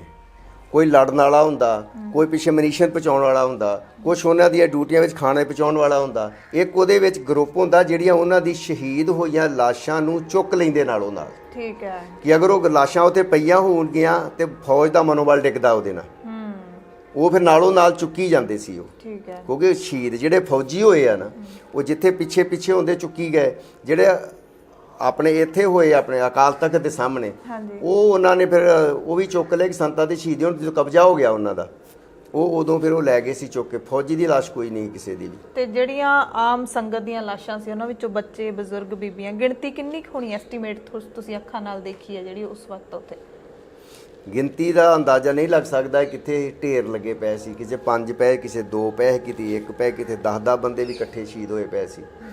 ਉਹ 'ਚ ਤੇ ਇਹ ਵੀ ਨਹੀਂ ਪਤਾ ਲੱਗਦਾ ਕਿ ਹੁਣ ਜਨਾਨੀ ਮਰੀ ਆ, ਬੱਚਾ ਮਰ ਕੇ ਕੌਣ ਸ਼ਹੀਦ। ਜੇ ਬੱਚਾ ਹੋਊਗਾ ਉਹ ਜਨਾਨੀ ਦੇ ਕੁਛੜ ਹੋਊਗਾ ਜਾਂ ਨਾਲ ਹੀ ਪਿਆ ਹੋਣਾ ਉਹਦੇ। ਯਾਨੀ ਕਿ ਆਮ ਜਿਹੜੇ ਸਿੱਖ ਦਰਸ਼ਨ ਕਰਨ ਗਏ ਸੀ ਉਹ ਵੀ ਵੱਡੀ ਮਤਲਬ ਪਰਿਕਰਮਾ ਸਾਰੀਆਂ ਬਰਾਂਡੇ ਕਮਰਿਆਂ 'ਚ, ਉਹ ਕਮਰਿਆਂ ਦੇ ਵਿੱਚ ਵੀ ਜਦੋਂ ਆਏ ਨਾ ਉਹ, ਤੇ ਉਹਨਾਂ ਕੋ ਪਾਊਡਰ ਜਿਹਾ ਹੀ ਪਤਾ ਨਹੀਂ ਕੀ ਉਹ ਸੁੱਟਦੇ ਹੀ ਅੱਗ ਲੱਗ ਜਾਂਦੀ ਸੀ, ਜਾਂ ਉਹ ਗ੍ਰਨੇਡ ਸੁੱਟਦੇ ਸੀ ਕਮਰੇ ਦੇ ਵਿੱਚ। ਪਹਿਲੋਂ ਅੰਦਰ ਵੀ ਜਿਹੜੇ ਹੁੰਦੇ ਸੀ ਉਹ ਸਾਰੇ ਸ਼ਹੀਦ ਹੋ ਜਾਂਦੇ। ਹੁਣ ਕਮਰਿਆਂ ਦੇ ਅੰਦਰ ਕਿੰਨੇ ਬੰਦੇ ਸ਼ਹੀਦ ਹੋਏ ਇਹ ਤੇ ਆਪਾਂ ਗਿਣਤੀ ਕਰਨੀ ਔਖੀ। ਹੁਣ ਸਰਾਂ ਵਾਲੇ ਪਾਸੇ ਕਿੰਨੇ ਹੋਏ ਸੀ, ਲੰਗਰ ਦੀ ਵਿੱਚ ਵਾਲੀ ਜਗ੍ਹਾ ਤੇ ਕਿੰਨੇ ਹੋਏ ਸੀ, ਇਹਦੀ ਗਿਣਤੀ ਆਪਾਂ ਕਿਸ ਤਰ੍ਹਾਂ ਕਰ ਸਕਦੇ ਹਾਂ। ਤੇ ਸਰੋਵਰ ਦਾ ਕਹਿੰਦੇ ਪਾਣੀ ਲਾਲ ਹੋ ਗਿਆ ਸੀਗਾ, ਉਹ ਤੁਸੀਂ ਦੇਖਿਆ ਅੱਖਾਂ ਨਾਲ? ਨਹੀਂ, ਲਾਲ ਆਪਾਂ ਕਹਿ ਲਾਲ ਹੋ ਗਿਆ ਮਤਲਬ ਕੇਰੀ ਡਿੱਗੀ ਸੀ ਨਾ ਇੱਟਾਂ ਦੀ ਜਿਹੜੀ, ਉਹਦੇ ਨਾਲ। ਇੱਥੇ ਕਿਹੜਾ ਕਿਰਪਾਨਾਂ ਦਾ ਜੰਗ ਹੋ ਰਿਹਾ ਸੀ ਕਿ ਉਹ ਅਗਰ ਵਿੱਚ ਡਿੱਗਦੇ ਸੀ ਤੇ ਖੂਨ ਉਹਦੇ ਵਿੱਚ ਜਾਣਾ ਸੀ। ਇਹ ਤੇ ਗੋਲੀ ਵੱਜਦੀ ਆ, ਗੋਲੀ ਪਿੱਛੋਂ ਨਿਕਲਦੀ ਆ, ਉਹਨਾਂ ਬਲੱਡ ਨਹੀਂ ਨਿਕਲਦਾ, ਉਹ ਜੰਮ ਜਾਂਦਾ ਵਾ। ਹਾਂ, ਇੱਕ ਉੱਥੇ ਬੜਾ ਵੱਡਾ ਨੁਕਸਾਨ ਹੋਇਆ, ਜਿੱਥੇ ਇੰਨਾ ਜਾਨੀ ਨੁਕਸਾਨ, ਸਿੱਖਾਂ ਦੀਆਂ ਭਾਵਨਾਵਾਂ ਦਾ ਨੁਕਸਾਨ ਹੋਇਆ। ਉੱਥੇ ਇੱਕ ਸਿੱਖ ਰੈਫਰੈਂਸ ਲਾਇਬ੍ਰੇਰੀ ਦਾ ਵੀ ਬੜਾ ਵੱਡਾ ਨੁਕਸਾਨ ਹੋਇਆ। ਉਸ ਬਾਰੇ ਤੁਹਾਨੂੰ ਉਸ ਲੜਾਈ ਦੇ ਵਿੱਚ ਕੁਛ ਕੁ ਇਲਮ ਸੀ ਜਾਂ ਕੁਝ ਤੁਸੀਂ ਦੇਖਿਆ? ਕਹਿੰਦੇ ਲਾਇਬ੍ਰੇਰੀ ਦੇ ਵਿੱਚੋਂ ਧੂੰਆਂ ਨਿਕਲਦਾ ਵੀ ਕਈ ਲੋਕਾਂ ਨੇ ਦੇਖਿਆ, ਸਾੜ ਦਿੱਤੀ ਗਈ। ਤੁਸੀਂ ਕੁਝ ਦੇਖਿਆ ਜਾਂ ਤੁਹਾਡੇ ਕੁਝ ਖਿਆਲ ਦੇ ਵਿੱਚ ਉਦੋਂ ਸੀਗਾ ਵੀ ਇੱਥੇ ਲਾਇਬ੍ਰੇਰੀ ਵੀ ਹੈਗੀ ਆ? ਜਿਸ ਥਾਂ ਤੇ ਲਾਇਬ੍ਰੇਰੀ ਆ ਨਾ, ਉਸ ਥਾਂ ਤੇ ਅਗਰ ਤੁਸੀਂ ਕਹੋਗੇ ਟਰੱਕ ਜਾਂ ਦੂਜੀਆਂ ਗੱਡੀਆਂ ਪਿੱਛੋਂ ਦੀ ਆਉਣ ਵਾਲੀਆਂ ਹੋਣਗੀਆਂ, ਨਹੀਂ ਆ ਸਕਦੀਆਂ ਸਨ। ਅੱਛਾ। ਤੇ ਲਾਇਬ੍ਰੇਰੀ ਜਿਹੜੀ ਆ, ਉਹਨਾਂ ਨੇ ਸਾਰਾ ਸਮਾਨ ਚੁੱਕਣ ਤੋਂ ਬਾਅਦ ਉਹ 'ਚ ਅੱਗ ਲਾਈ ਆ। ਖਾਲੀ ਲਾਇਬ੍ਰੇਰੀ ਨੂੰ ਲਾਤੀ? ਹਾਂ, ਖਾਲੀ ਹੋਣ ਗਿਆ ਜਾਂ ਕੁਝ ਅਖਬਾਰ ਜਾਂ ਕੋਈ ਚੀਜ਼ ਰਹਿੰਦ ਖੂੰਦ ਰਹਿ ਗਈ ਹੋਊਗੀ, ਜਿਹੜੀਆਂ ਉਹਨਾਂ ਨੂੰ ਪਤਾ ਲੱਗਿਆ ਉਹ ਚੰਗੀਆਂ ਚੀਜ਼ਾਂ ਸੀ, ਗੁਰੂ ਗ੍ਰੰਥ ਸਾਹਿਬ ਦੀਆਂ ਬੀੜਾਂ ਹੋਣਗੀਆਂ, ਹੁਕਮਨਾਮੇ ਹੋਣਗੇ ਜਿਹੜੇ ਸਾਂਭ ਕੇ ਰੱਖੇ ਹੋਣਗੇ, ਉਹ ਤੇ ਚੁੱਕ ਲਏ ਹੋਣਗੇ। ਜਿਹੜੇ ਉਸ ਤਰ੍ਹਾਂ ਕਿਤਾਬਾਂ ਵੀ ਰੱਖੀਆਂ ਹੋਣਗੀਆਂ, ਕਿਤੇ ਅਲਮਾਰੀਆਂ 'ਚ ਬੰਦ ਰਹਿ ਗਈਆਂ ਹੋਣਗੀਆਂ, ਉਹਨਾਂ ਨੂੰ ਬਾਅਦ 'ਚ ਉਹਨਾਂ ਨੇ ਅੱਗ ਲਾਈ ਆ। ਇਹਦੇ ਬਾਰੇ ਜ਼ਿਆਦਾ ਜਾਣਕਾਰੀ ਲੈਣੀ ਆ ਤੇ ਹਰਦੀਪ ਸਿੰਘ ਨਾਲ ਤੁਸੀਂ ਲੈ ਸਕਦੇ, ਜਿਹਨੂੰ ਆਪਾਂ ਟੋਰਾ ਕਹਿੰਦੇ ਆ। ਉਹ ਲਾਇਬ੍ਰੇਰੀ ਦੇ ਵਿੱਚ ਸੀ ਉਦੋਂ। ਹਾਂਜੀ, ਬਿਲਕੁਲ। ਅਸੀਂ ਆਸ ਕਰਦੇ ਹਾਂ ਕਿ ਉਹ ਜ਼ਰੂਰ ਪੰਥ ਨੂੰ ਦੱਸਣ, ਕਿਉਂਕਿ ਉਹ ਵਿੱਚ ਸੀਗੇ ਤੇ ਨਾ ਲਾਇਬ੍ਰੇਰੀਆਂ ਹੀ ਪਹਿਲੋਂ ਵੇਖੀ ਸੀ। ਸੱਚਾਈ ਆ ਕਿ ਮੈਂ ਕਦੀ ਲਾਇਬ੍ਰੇਰੀ 'ਚ ਗਿਆ ਨਹੀਂ, ਉਹਦੇ ਬਾਰੇ ਮੈਂ ਦੱਸ ਵੀ ਨਹੀਂ ਸਕਦਾ। ਜੀ ਜੀ। ਹਾਂ, ਅੱਗ ਉੱਥੇ ਜ਼ਰੂਰ ਲੱਗੀ, ਮੈਂ ਸੁਣਿਆ ਅੱਗ ਲੱਗੀ ਸੀ ਜ਼ਰੂਰ ਉੱਥੇ, ਪਰ ਤੁਸੀਂ ਦੇਖਿਆ ਨਹੀਂ? ਨਹੀਂ, ਮੈਂ ਨਹੀਂ ਦੇਖਿਆ। ਸੋ ਭਾਈ ਸਾਹਿਬ, ਜਿਸ ਤਰੀਕੇ ਦੇ ਨਾਲ ਇਸ ਘੱਲੂਘਾਰੇ ਨੂੰ ਦਿਖਾਇਆ ਜਾਂਦਾ ਹੈ, ਬਾਕੀ ਮੀਡੀਆ ਦੀ ਜੇ ਆਪਾਂ ਗੱਲ ਕਰ ਲਈਏ, ਉਹਨਾਂ ਵੱਲੋਂ ਸ਼ਬਦ ਇਹੀ ਵਰਤਿਆ ਜਾਂਦਾ ਜਾਂ ਭਾਰਤ ਸਰਕਾਰ ਵੱਲੋਂ ਕਿ ਦਰਬਾਰ ਸਾਹਿਬ ਦੇ ਅੰਦਰ ਅੱਤਵਾਦੀ ਲੁਕੇ ਬੈਠੇ ਸੀ। ਅੱਤਵਾਦੀਆਂ ਦਾ ਨਾਮ ਹੈ ਜਿਹੜਾ ਉਹ ਦਿੱਤਾ ਜਾਂਦਾ। ਸੰਤ ਜਰਨੈਲ ਸਿੰਘ ਨੂੰ ਵੀ ਅੱਤਵਾਦੀ ਕਹਿੰਦੇ ਨੇ, ਕਿਉਂਕਿ ਆਮ ਲੋਕਾਂ ਦੇ ਦੇਖਣ ਦੇ ਮੁਤਾਬਿਕ ਜਿਹੜੇ ਧਾਰਮਿਕ ਸਥਾਨ ਹੁੰਦੇ ਨੇ ਉੱਥੇ ਹਥਿਆਰਾਂ ਦਾ ਕੋਈ ਮਤਲਬ ਨਹੀਂ, ਇਹ ਮੰਨਿਆ ਜਾਂਦਾ। ਹਾਲਾਂਕਿ ਇਹ ਜਿਹੜਾ ਸ਼ਸਤਰ ਹੈ ਉਹ ਸਿੱਖਾਂ ਦੇ 5 ਕਕਾਰਾਂ ਦੇ ਵਿੱਚੋਂ ਇੱਕ ਹੈ। ਤੁਸੀਂ ਕੀ ਇਸ ਤੇ ਜਵਾਬ ਦੇਣਾ ਚਾਹੋਗੇ, ਕਿਉਂਕਿ ਤੁਹਾਡਾ ਨਾਮ ਵੀ ਵਿੱਚ ਆਉਂਦਾ ਹੈ ਅੱਤਵਾਦੀਆਂ ਦੇ ਵਿੱਚ, ਉਹਨਾਂ ਦੇ ਕਹਿਣ ਮੁਤਾਬਿਕ? ਨਹੀਂ, ਮੇਰਾ ਨਾਂ ਤੇ ਅੱਤਵਾਦੀਆਂ ਦੇ ਵਿੱਚ ਫੇਰ ਆਊਗਾ ਨਾ ਕਿ ਸਾਡੇ 40 ਸਿੰਘ ਸ਼ਹੀਦ ਹੁੰਦੇ ਆ, 35 ਸ਼ਹੀਦ ਹੁੰਦੇ ਆ। ਨਹੀਂ, ਜੋ ਮੈਂ ਇਹ ਕਹਿਣਾ ਚਾਹੁੰਦੀ ਹਾਂ ਵੀ ਜਿਹੜਾ ਇਸ ਤਰ੍ਹਾਂ ਦਾ ਇਸ ਤਰ੍ਹਾਂ ਦੀ ਥਿੰਕਿੰਗ ਬਣਾਈ ਗਈ ਹੈ ਜਾਂ ਇਸ ਤਰੀਕੇ ਨਾਲ ਪੇਸ਼ ਕੀਤਾ ਜਾਂਦਾ ਹੈ ਕਿ ਉਹ ਸਾਰਾ ਇੱਕ ਅੱਤਵਾਦੀਆਂ ਦਾ ਗਰੁੱਪ ਸੀ, ਉਹਤੇ ਤੁਹਾਡਾ ਕੀ? ਮੈਂ ਹੁਣ ਦੱਸਣ ਲੱਗਾ ਤੁਹਾਨੂੰ ਨਾ, ਸਾਡੇ ਤੇ ਕੇਸ ਹੀ ਕੋਈ ਅੱਤਵਾਦੀ ਨਹੀਂ ਫੇਰ ਸਾਨਾ। ਸਾਡੀ ਕੋਈ ਗਤੀਵਿਧੀ ਸਰਕਾਰ ਜਾਂ ਉਹ ਜਿਹੜੇ ਪੱਤਰਕਾਰ, ਜਿਹੜੇ ਮੀਡੀਆ ਵਾਲੇ ਕਹਿੰਦੇ ਸੀ, ਉਹ ਦੱਸਦੇ ਨਾ ਕਿ ਆ ਫਲਾਣੇ ਬੰਦੇ ਇਸ ਵਾਰਦਾਤ ਦੇ ਵਿੱਚ ਇਨਵੋਲਵ ਸੀ, ਅੱਤਵਾਦੀ ਫੇਰ ਨਾ ਕਹੋਗੇ ਸਾਨੂੰ। ਅੱਤਵਾਦੀ ਸਾਨੂੰ ਕਿਉਂ ਕਹਿ ਰਹੇ ਜੀ? ਸੰਤ ਜਰਨੈਲ ਸਿੰਘ ਦੇ ਉੱਤੇ ਕੋਈ ਕੇਸ ਹੈਗਾ ਸੀ? ਸੰਤ ਜਰਨੈਲ ਸਿੰਘ ਤੇ ਕੇਸ ਹੈਗਾ ਸੀ? ਅਗਰ ਕੇਸ ਹੈਗਾ ਸੀ ਤਾਂ ਉਹਨਾਂ ਨੇ ਪਹਿਲਾਂ ਸੰਮਣ ਭੇਜੇ ਸੰਤਾਂ ਦੇ ਉੱਤੇ ਇਹ ਕੇਸ ਦੇ ਛਾਣਬੀਨ ਕਰਨ ਵਾਸਤੇ। ਜਿੱਦਣ ਲਾਲਾ ਜਗਤ ਨਾਰਾਇਣ ਮਾਰਿਆ ਜਾਂਦਾ ਵਾ, ਨਿਰੰਕਾਰੀ ਮਾਰਿਆ ਜਾਂਦਾ ਵਾ, ਉਹਦੇ ਬਾਰੇ ਉਹਨਾਂ ਕੋਲ ਸਵਾਲ ਪੁੱਛੇ ਜਾਂਦੇ ਨੇ। ਨਾ ਤੇ ਉਸ ਵਾਰਦਾਤ ਇਨਵੋਲਵ ਸੀ ਜਗਤ ਨਾਰਾਇਣ ਤੇ ਨਾ ਨਿਰੰਕਾਰੀ ਵਾਲੇ ਦੇ ਵਿੱਚ ਹੀ। ਨਿਰੰਕਾਰੀਆਂ ਵਾਲੇ ਤੁਹਾਨੂੰ ਉਹ 'ਚ ਸਜ਼ਾ ਵੀ ਕੱਟ ਚੁੱਕੇ, ਭਾਈ ਰਣਜੀਤ ਸਿੰਘ ਤੇ ਭਾਈ ਕਾਬਲ ਸਿੰਘ, ਤੁਹਾਨੂੰ ਨਾ ਪਹਿਲਾਂ ਦੱਸ ਚੁੱਕਾ। ਲਾਲਾ ਜਗਤ ਨਾਰਾਇਣ ਦੇ ਕੇਸ ਦੇ ਵਿੱਚ ਦਲਬੀਰ ਸਿੰਘ, ਸਵਰਨ ਸਿੰਘ ਤੇ ਨਛੱਤਰ ਸਿੰਘ ਦਾ ਨਾਂ ਆਉਂਦਾ ਵਾ। ਉਹ ਲੋਕਾਂ ਦਾ ਨਾਂ ਤੇ ਤੁਸੀਂ ਕਹਿ ਸਕਦੇ ਕਿ ਉਸ ਵਾਰਦਾਤ 'ਚ ਸ਼ਾਮਲ ਸਨ ਲੋਕ। ਮਤਲਬ ਅਸੀਂ ਦਰਬਾਰ ਸਾਹਿਬ ਦੇ ਅੰਦਰ ਬੈਠੇ ਹਾਂ ਨਾ, ਸਾਡਾ ਦਰਬਾਰ ਸਾਹਿਬ ਸਾਡਾ ਸੀ, ਤਖਤ ਤੇ ਬੈਠੇ ਸਾਂ, ਨਾ ਕਿ ਹਰਿਮੰਦਰ ਸਾਹਿਬ ਦੇ ਅੰਦਰ ਬੈਠੇ ਹਾਂ। ਇਹ ਸਾਡੇ ਜਿਹੜੇ ਧਰਮ ਨੂੰ ਮੰਨਣ ਵਾਲੇ ਜੇ ਪੁਜਾਰੀ ਟਾਈਪ ਲੋਕ ਨੇ, ਉਹਨਾਂ ਤਖਤ ਨੂੰ ਪੁਜਾਰੀ ਦਾ ਪੂਜਾ ਦਾ ਘਰ ਬਣਾ ਦਿੱਤਾ। ਸਾਡਾ ਤਖਤ ਉਸ ਵਾਸਤੇ ਨਹੀਂ ਕਿ ਉੱਥੇ ਗੁਰੂ ਗ੍ਰੰਥ ਸਾਹਿਬ ਦਾ ਪ੍ਰਕਾਸ਼ ਹੋਵੇ। ਅਸੀਂ ਤਾਂ ਜਿੱਥੇ ਛੋਟੇ ਸਾਹਿਬਜ਼ਾਦਿਆਂ ਦੀਆਂ ਕੰਧਾਂ ਵੀ ਆ ਨਾ, ਉਹਦੇ ਉੱਤੇ ਵੀ ਪ੍ਰਕਾਸ਼ ਰੱਖਤੇ ਤੇ ਗੋਲਕਾਂ ਰੱਖਤੀਆਂ ਅੱਗੇ ਉਹਦੇ। ਉਹ ਤੇ ਸਾਨੂੰ ਇਤਿਹਾਸ ਦੱਸਣਾ ਹੈ ਨਾ ਕਿ ਸਾਡੇ ਛੋਟੇ ਸਾਹਿਬਜ਼ਾਦੇ ਇੱਥੇ ਸ਼ਹੀਦ ਹੋਏ, ਜਾਂ ਚਮਕੌਰ ਦੀ ਗੜੀ ਵਿੱਚ ਸਾਡੇ ਵੱਡੇ ਸਾਹਿਬਜ਼ਾਦੇ ਗੁਰੂ ਸਾਹਿਬ ਦੇ ਸ਼ਹੀਦ ਹੋਏ, ਕਿ ਉੱਥੇ ਪੂਜਾ ਦਾ ਕੇਂਦਰ ਬਣਾ ਕੇ ਗੋਲਕਾਂ ਲਾਉਣੀਆਂ ਸੀ। ਅਸੀਂ ਤਖਤ ਦੇ ਉੱਤੇ ਆ ਤੇ ਤਖਤ ਤੇ ਹਥਿਆਰ ਹੀ ਹੋਣਗੇ। ਸਾਡੇ ਕੋਲ ਜੋ ਹਥਿਆਰ ਹੀ ਸਾਡੇ ਕੋਲ ਲਾਇਸੈਂਸੀ ਹੀ, ਦੂਜੇ ਅਸੀਂ ਮਿਲਟਰੀ ਦੇ ਕਿਤੇ ਆ ਉਥੋਂ ਗਾਲਾਂ ਨਹੀਂ ਕੱਢ ਰਹੇ ਸਾਂ, ਕਿਸੇ ਉੱਤੇ ਐਕਸ਼ਨ ਨਹੀਂ ਕਰ ਰਹੇ ਮਿਲਟਰੀ ਦੇ ਉੱਤੇ। ਅਸੀਂ ਸੰਤਾਂ ਦੀ ਸੁਰੱਖਿਆ ਵਾਸਤੇ ਉਹ ਹਥਿਆਰ ਰੱਖੇ ਸੀ। ਅੱਜ ਕਿਹੜਾ ਬਾਬਾ ਵਾ ਜਿਹਦੇ ਨਾਲ ਬਲੈਕ ਕਮਾਂਡੋ ਨਹੀਂ ਫਿਰਨ ਡਏ? ਕਿਹੜਾ ਚੀਫ ਮਿਨਿਸਟਰ ਆ, ਕਿਹੜਾ ਮਿਨਿਸਟਰ ਆ ਜਿਹਦੇ ਨਾਲ ਹਥਿਆਰ ਹੈ ਨਹੀਂ ਗੇ? ਦੱਸੋ ਹਾਂ। ਅਸੀਂ ਅਗਰ ਅਕਾਲ ਤਖਤ ਤੇ ਹੈਗੇ ਆ, ਅਸੀਂ ਮੋਰਚਾ ਧਰਮ ਯੁੱਧ ਮੋਰਚਾ ਲਾਇਆ ਸੀ, ਉਹਦਾ ਨਾਂ ਰੱਖਿਆ ਸੀ। ਆਨੰਦਪੁਰ ਸਾਹਿਬ ਦੀਆਂ ਮੰਗਾਂ ਸੀ ਸਾਡੇ ਕੋਲ, ਸਮਾਜਿਕ ਸੀ, ਧਾਰਮਿਕ ਸੀ, ਆਰਥਿਕ, ਉਹ ਸਾਰੀਆਂ ਮੰਗਾਂ ਸਨ ਉਹਦੇ ਵਿੱਚ। ਅਸੀਂ ਪੰਜਾਬ ਵਾਸਤੇ ਮੰਗਾਂ ਮੰਗ ਰਹੇ ਸਾਂ, ਨਾ ਕਿ ਅਸੀਂ ਆਪਣੇ ਸਿੱਖਾਂ ਵਾਸਤੇ ਮੰਗ ਰਹੇ ਸਾਂ ਉਹਦੇ ਵਿੱਚ। ਇਹ 'ਚ ਤੁਸੀਂ ਆਤੰਕਵਾਦੀ ਸਾਨੂੰ ਕਿਤਨਾ ਕਹਿ ਦੋਗੇ? ਸਾਡੇ ਤੇ ਕੇਸ ਹੋਊਗਾ ਫੇਰ ਆਤੰਕਵਾਦੀ ਕਹੋਗੇ ਨਾ। ਉਦੋਂ ਤੱਕ ਦੱਸੋ ਆਤੰਕਵਾਦੀ ਫੇਰ ਕਹੋਗੇ ਕਿਹੜਾ ਆਤੰਕ ਫੈਲਾਇਆ ਸੀ ਅਸੀਂ ਖਾਲਿਸਤਾਨ ਦੀ ਮੰਗ ਤੱਕ ਨਹੀਂ ਕੀਤੀ ਕਿ ਵੱਖਰਾ ਰਾਜ ਚਾਹੁੰਦੇ ਆ। ਉਦੋਂ ਖਾਲਿਸਤਾਨ ਦੀ ਗੱਲਬਾਤ ਸੰਤ ਜਰਨੈਲ ਸਿੰਘ ਭਿੰਡਰਾਲ ਨੇ ਉਦੋਂ ਕਿਹਾ ਸੀ ਕਿ ਜਦੋਂ ਦਰਬਾਰ ਸਾਹਿਬ ਤੇ ਹਮਲਾ ਹੋਊਗਾ ਤਾਂ ਉਦੋਂ ਨਹੀਂ ਰੱਖੀ ਜਾਊਗੀ ਅਕਾਲ ਤਖਤ ਦੀ। ਸਾਨੂੰ ਕਦੀ ਸੰਤ ਜਰਨੈਲ ਸਿੰਘ ਨੂੰ ਭਿੰਡਰਾ ਵਾਲੇ ਨੂੰ ਕਦੀ ਮੈਸੇਜ ਭੇਜਿਆ ਇੰਦਰਾ ਗਾਂਧੀ ਨੇ, ਦੇਸ਼ ਦੀ ਪ੍ਰਧਾਨ ਮੰਤਰੀ ਨੇ ਗੱਲਬਾਤ ਕਰਨ ਵਾਸਤੇ? ਜਿਹੜਾ ਬੰਦਿਆਂ ਨੂੰ ਗੱਲਬਾਤ ਵਾਸਤੇ ਭੇਜਦੇ ਰਹੇ ਉਹ ਅਕਾਲੀ ਸਨ। ਅਕਾਲੀਆਂ ਨੇ ਵੀ ਸਾਡਾ ਕੋਈ ਨੁਮਾਇੰਦਾ ਨਹੀਂ ਲਿਆ। ਅਸੀਂ ਮੋਰਚਾ ਉੱਥੇ ਸੰਤ ਜਰਨੈਲ ਸਿੰਘ ਦੀ ਅਗਵਾਈ ਹੇਠ ਸਿਰਫ ਇਸ ਕਰਕੇ ਲਾਇਆ ਸੀ ਕਿ ਭਾਈ ਅਮਰੀਕ ਸਿੰਘ ਤੇ ਭਾਈ ਠਾਰਾ ਸਿੰਘ ਨੂੰ ਗ੍ਰਿਫਤਾਰ ਕੀਤਾ ਗਿਆ ਉਹਦੀ ਰਿਹਾਈ ਵਾਸਤੇ। ਇਹ ਅਕਾਲੀ ਆਪਣੇ ਮੋਰਚੇ 'ਚ ਫੇਲ ਹੋਏ ਸੀ, ਉਹਦੇ ਵਿੱਚ ਜੇ ਕਪੂਰੀ ਲਾਇਆ ਸੀ ਤੇ ਇਹਨਾਂ ਨੇ ਆ ਕੇ ਸਾਡੇ ਨਾਲ ਇਹ ਕੀਤਾ ਕਿ ਅਸੀਂ ਧਰਮ ਯੁੱਧ ਮੋਰਚੇ ਦੇ ਨਾਂ ਤੇ ਇਕੱਠੇ ਹੋ ਜਾਓ। ਸੰਤਾਂ ਨੇ ਉਹਨਾਂ ਨੂੰ ਆਪਣੀ ਹਮਾਇਤ ਦੇ ਦਿੱਤੀ। ਆਤੰਕਵਾਦੀ ਤੁਸੀਂ ਸਾਨੂੰ ਕਿਤਨਾ ਕਹਿ ਸਕਦੇ ਜੇ? ਉਹ ਮੀਡੀਆ ਕਹਿੰਦਾ, ਮੀਡੀਆ ਵੀ ਜਵਾਬ ਦੇ। ਬਿਲਕੁਲ ਉਹੀ ਹੈ ਨਾ ਕਿ ਜਿਹੜੇ ਸ਼ਸਤਰ ਹੈਗੇ ਨੇ ਨਾ ਸਿੱਖ ਦੇ ਜੀਵਨ ਦੇ ਵਿੱਚ, ਉਹਨਾਂ ਕਰਕੇ ਇੱਕ ਲੇਬਲ ਹੈ ਜਿਹੜਾ ਉਹ ਲਾ ਦਿੱਤਾ ਗਿਆ ਕਿ ਸਿੱਖ ਅੱਤਵਾਦੀ ਨੇ, ਇਹ ਸ਼ਸਤਰਾਂ ਕਰਕੇ। ਇੱਥੇ ਕੀ ਜਵਾਬ ਹੈ? ਸ਼ਸਤਰਾਂ ਕਰਕੇ ਅਗਰ ਸਾਨੂੰ ਆਤੰਕਵਾਦੀ ਕਹਿੰਦੇ ਹਨ ਤਾਂ ਆਤੰਕਵਾਦੀ ਅਸੀਂ ਇਹ ਸਾਨੂੰ ਤਖੱਲਸ ਦਿੰਦੇ ਜੇ ਤਾਂ ਅਸੀਂ ਲੈਣ ਨੂੰ ਤਿਆਰ ਆ। ਆਤੰਕਵਾਦੀ ਅਸੀਂ ਹਿੰਦੁਸਤਾਨ ਦੇ ਕਿਸੇ ਵੀ ਸਟੇਟ ਦੇ ਵਿੱਚ ਕਿਸੇ ਵੀ ਰਾਜੇ ਨੇ ਆਉਣ ਵਾਲੇ ਅਫਗਾਨਿਸਤਾਨ ਤੋਂ ਪਠਾਨਾਂ ਦਾ ਡਟ ਕੇ ਮੁਕਾਬਲਾ ਕੀਤਾ ਹੁੰਦਾ ਤੇ ਹਿੰਦੁਸਤਾਨ ਗੁਲਾਮ ਨਾ ਹੁੰਦਾ। ਉਸੇ ਸ਼ਸਤਰਾਂ ਦੀ ਬਦੌਲਤ ਸੀ ਕਿ ਸਾਡੇ ਜਿਹੜੇ ਉਦੋਂ ਦੇ ਸੂਰਬੀਰ ਯੋਧਿਆਂ ਨੇ ਹੀ ਕਿਰਪਾਨਾਂ ਮਤਲਬ ਘੋੜੇ ਦੇ ਬੈਠੇ ਸਿੰਘਾਂ ਨੂੰ ਲਾਤਾ ਸੀ। ਉਦੋਂ ਹੀ ਸਾਨੂੰ ਆਤੰਕਵਾਦੀ ਕਹਿ ਲਓ ਜਾਂ ਜੋ ਮਰਜ਼ੀ ਕਹਿ ਲਓ, ਤੁਸੀਂ ਉਹਨਾਂ ਦਾ ਤਖੱਲਸ ਤੁਸੀਂ ਸਾਡੇ ਤੇ ਦਿੰਦੇ ਜੇ। ਸਾਨੂੰ ਤੁਸੀਂ ਜਰਾਇਮ ਪੇਸ਼ਾ ਕਹਿੰਦੇ ਜੇ, ਜਰਾਇਮ ਪੇਸ਼ਾ ਤੁਸੀਂ ਫੇਰ ਸਾਨੂੰ ਕਹਿੰਦੇ ਜੇ। ਅਸੀਂ ਉਹਨਾਂ ਲੋਕਾਂ ਨੂੰ ਲੁੱਟਿਆ ਜਿਹੜਾ ਹਿੰਦੁਸਤਾਨ ਲੁੱਟ ਕੇ ਜਾਂਦੇ ਜੇ। ਤੁਹਾਡੀਆਂ ਮਾਵਾਂ ਭੈਣਾਂ ਇੱਥੋਂ ਚੁੱਕ ਕੇ ਖੜਦੇ ਸੀ ਤੇ ਉਹਨਾਂ ਨੂੰ ਛਡਾਉਣ ਵਾਸਤੇ ਹਥਿਆਰ ਅਸੀਂ ਉਦੋਂ ਵੀ ਚੁੱਕੇ ਸੀ। ਤੇ ਸਾਡੇ ਗੁਰੂ ਸਾਹਿਬ ਨੇ ਕਿਹਾ ਕਿ ਨਾ ਕਿਸੇ ਤੇ ਜ਼ੁਲਮ ਕਰਨਾ ਵਾ ਹਥਿਆਰ ਚੁੱਕ ਕੇ ਤੇ ਨਾ ਸਹਿਣਾ ਵਾ, ਇਸ ਕਰਕੇ ਹਥਿਆਰ ਚੁੱਕੇ ਸੀ। ਅਸੀਂ ਕੋਈ ਡਿਮਾਂਡ ਨਹੀਂ ਕਰ ਰਹੇ ਸਾਂ ਕਿ ਆਪਣੀ ਕੋਈ ਜਗ੍ਹਾ ਲੈ ਰਹੇ ਹਾਂ। ਅਸੀਂ ਤਾਂ ਫੇਰ ਸਾਡੇ ਕੋਲ ਆਪਣਾ ਹਿੰਦੁਸਤਾਨ ਦੇ ਵਿੱਚ ਰਾਜ ਸੀ। ਹਿੰਦੁਸਤਾਨ ਦੀ ਅੰਗਰੇਜ਼ਾਂ ਦੇ ਨਾਲ ਵੀ ਪੂਰੇ ਹਿੰਦੁਸਤਾਨ ਦੇ ਵਿੱਚੋਂ ਇੱਕ ਵੀ ਥਾਂ ਦੱਸ ਦਿਓ ਕਿਤੇ ਕਿ ਲਕੀਰ ਖਿੱਚ ਕੇ ਫੈਸਲਾ ਹੋਇਆ ਹੋਵੇ ਕਿਸੇ ਸਟੇਟ ਦਾ ਕਿ ਆਹ ਰਾਜ ਅੰਗਰੇਜ਼ਾਂ ਦਾ ਤੇ ਆਹ ਸਾਡਾ ਵਾ। ਸੇ ਮਹਾਰਾਜਾ ਰਣਜੀਤ ਸਿੰਘ ਸਤਲੁਜ ਦੇ ਕੰਢੇ ਦੇ ਅੰਗਰੇਜ਼ਾਂ ਨਾਲ ਸਮਝੌਤਾ ਕੀਤਾ ਸੀ ਕਿ ਆਹ ਪੰਜਾਬ ਸਾਡਾ ਹੀ ਤੇ ਤੁਹਾਨੂੰ ਪੈਰ ਨਾ ਪਾਇਓ ਤੇ ਉਧਰ ਅਸੀਂ ਨਹੀਂ ਪਾਵਾਂਗੇ। ਸੋ ਭਾਈ ਸਾਹਿਬ, ਕਈ ਲੋਕ ਹਾਲੇ ਵੀ ਇਹ ਜਾਣਨਾ ਚਾਹੁੰਦੇ ਨੇ ਕਿ ਆਖਿਰਕਾਰ ਲੜਾਈ ਹੈ ਕਿਹੜੀ ਚੀਜ਼ ਦੀ? ਕੀ ਇਹ ਲੜਾਈ ਖਤਮ ਹੋ ਗਈ ਜਿਹੜੀ ਸੰਤ ਜਰਨੈਲ ਸਿੰਘ ਭਿੰਡਰਾਂ ਵਾਲਿਆਂ ਨੇ ਵਿੱਢੀ ਸੀਗੀ ਹਕੂਮਤ ਦੇ ਨਾਲ? ਇਹ ਲੜਾਈ ਅੱਜ ਖਤਮ ਹੈ ਜਾਂ ਹਾਲੇ ਵੀ ਜਾਰੀ ਹੈ ਤੇ ਕਾਹਦੀ ਲੜਾਈ ਹੈ? ਉਹ ਸਾਨੂੰ ਖਾਲਸੇ ਨੂੰ ਦਬਾਉਣਾ ਚਾਹੁੰਦੇ ਆ। ਉਹ ਖਾਲਸੇ ਨੂੰ ਕਹਿੰਦੇ ਆ ਕਿ ਤੁਸੀਂ 2 ਇੰਚ ਥੱਲੇ ਸਿਰ ਕਰਕੇ ਜੀਓ, ਅਸੀਂ ਕਹਿੰਦੇ 2 ਇੰਚ ਉੱਚਾ ਕਰਕੇ ਜੀਵਾਂਗੇ। ਅਸੀਂ ਹਿੰਦੁਸਤਾਨ ਦੇ ਵਾਸਤੇ ਲੜੇ ਆ, ਲੜਦੇ ਰਹੇ ਆ ਤੇ ਮਰਦੇ ਰਹੇ ਆ, ਬਾਰਡਰਾਂ ਤੇ ਮਰਦੇ ਰਹੇ ਆ, ਉਸ ਤਰ੍ਹਾਂ ਵੀ ਲੜਦੇ ਰਹੇ ਆ। ਹਿੰਦੁਸਤਾਨ ਦੀਆਂ ਸਰਹੱਦਾਂ ਅਸੀਂ ਤੈਅ ਕੀਤੀਆਂ, ਦਰੇ ਖੈਬਰ ਤੱਕ ਲਾ ਕੇ ਲੇਹ ਲਦਾਖ ਤੱਕ ਅਸੀਂ ਕੀਤੀਆਂ। ਜਿੰਨਾ ਵੀ ਅੱਜ ਤੱਕ ਜੰਗਾਂ ਹੋਈਆਂ ਉਹਦੇ ਵਿੱਚ ਕੀ ਸਰਦਾਰ ਬਿਨਾਂ ਹਥਿਆਰਾਂ ਤੋਂ ਲੜੇ? ਜਿੰਨਾ ਚਿਰ ਸਿੱਖ ਰਹਿਣਗੇ ਨਾ ਉਹ ਆਪਣੀ ਹੋਂਦ ਦੀ ਲੜਾਈ ਲੜਦੇ ਰਹਿਣਗੇ। ਕੁਝ ਸਾਡੇ ਵਿੱਚ ਬੰਦੇ ਜਿਹੜੇ ਸੀ ਉਹਨਾਂ ਨੇ ਸਾਡੇ ਨਾਲ ਧੋਖਾ ਕੀਤਾ, ਜਿਹੜੇ ਸਾਡੇ ਨਾਲ ਵਾਲੇ ਪਾਸੇ ਸੀ ਉਹਨਾਂ ਨੇ ਸਾਨੂੰ ਸੰਤਾਂ ਨੂੰ ਨਾਨਕ ਨਿਵਾਸ ਚੋਂ ਕੱਢਣ ਦੀ ਕੋਸ਼ਿਸ਼ ਕੀਤੀ।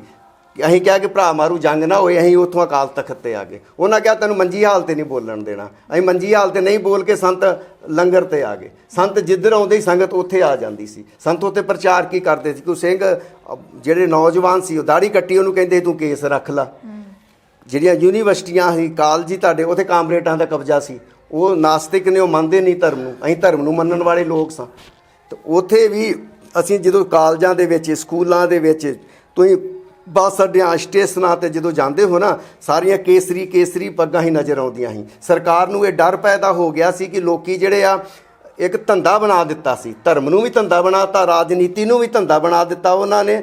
ਤੇ ਜਿਹੜੇ ਜੁਡੀਸ਼ੀਅਲ ਸਿਸਟਮ ਹੀ ਤੁਹਾਡਾ ਇੰਨਾ ਲੱਚਰ ਬਣਾ ਦਿੱਤਾ ਉਹਨਾਂ ਨੇ ਕਿ ਲੰਮੇ ਲੰਮੇ ਸਮੇਂ ਤੱਕ ਕੇਸਾਂ ਦਾ ਫੈਸਲਾ ਨਹੀਂ ਹੁੰਦਾ ਸੀ। ਉਹ ਲੋਕ ਸੰਤਾਂ ਕੋ ਆਉਂਦੇ ਸੀ, ਉੱਥੇ ਕੋਈ ਆਂਦਾ ਕਿ ਮੇਰੀ ਧੀ ਨੂੰ ਦਾਜ ਕਰਕੇ ਘਰੋਂ ਕੱਢਿਆ ਜਾ ਰਿਹਾ, ਸੰਤ ਉਹਦੀ ਧੀ ਵਸਾਉਂਦੇ ਸੀ ਉੱਥੇ। ਕੋਈ ਕਹਿੰਦਾ ਕਿ ਮੇਰੇ ਨਾਲ ਧੱਕਾ ਹੋ ਰਿਹਾ, ਕਤਲ ਦੇ ਕੇਸ ਹੁੰਦੇ, ਸੰਤਾਂ ਨੇ 5 ਮਿੰਟਾਂ 'ਚ ਨਿਪਟਾ ਦਿੱਤੇ ਸਾਰੇ ਕੇਸ। ਉਹ ਅਗਰ ਇਹ ਲੋਕ ਸਾਨੂੰ ਇੱਕ ਕੰਮ ਨੂੰ ਆਤੰਕਵਾਦੀ ਕਹਿੰਦੇ ਆ ਤੇ ਬਿਲਕੁਲ ਇਹ ਆਤੰਕਵਾਦੀ ਹੈਗੇ ਸਾਂ। ਫਿਰ ਅਨੰਦਪੁਰ ਸਾਹਿਬ ਦੇ ਮਤੇ ਦੀ ਗੱਲ ਤੁਸੀਂ ਕੀਤੀ ਸੀ ਕਿ ਇਹਦੇ ਵਿੱਚ ਸਾਡੀ ਜਿਹੜੀ ਰਾਜਸੀ, ਸਮਾਜਿਕ, ਧਾਰਮਿਕ, ਸਿਆਸੀ ਇਹ ਸਾਰੀ ਲੜਾਈ ਸੀਗੀ।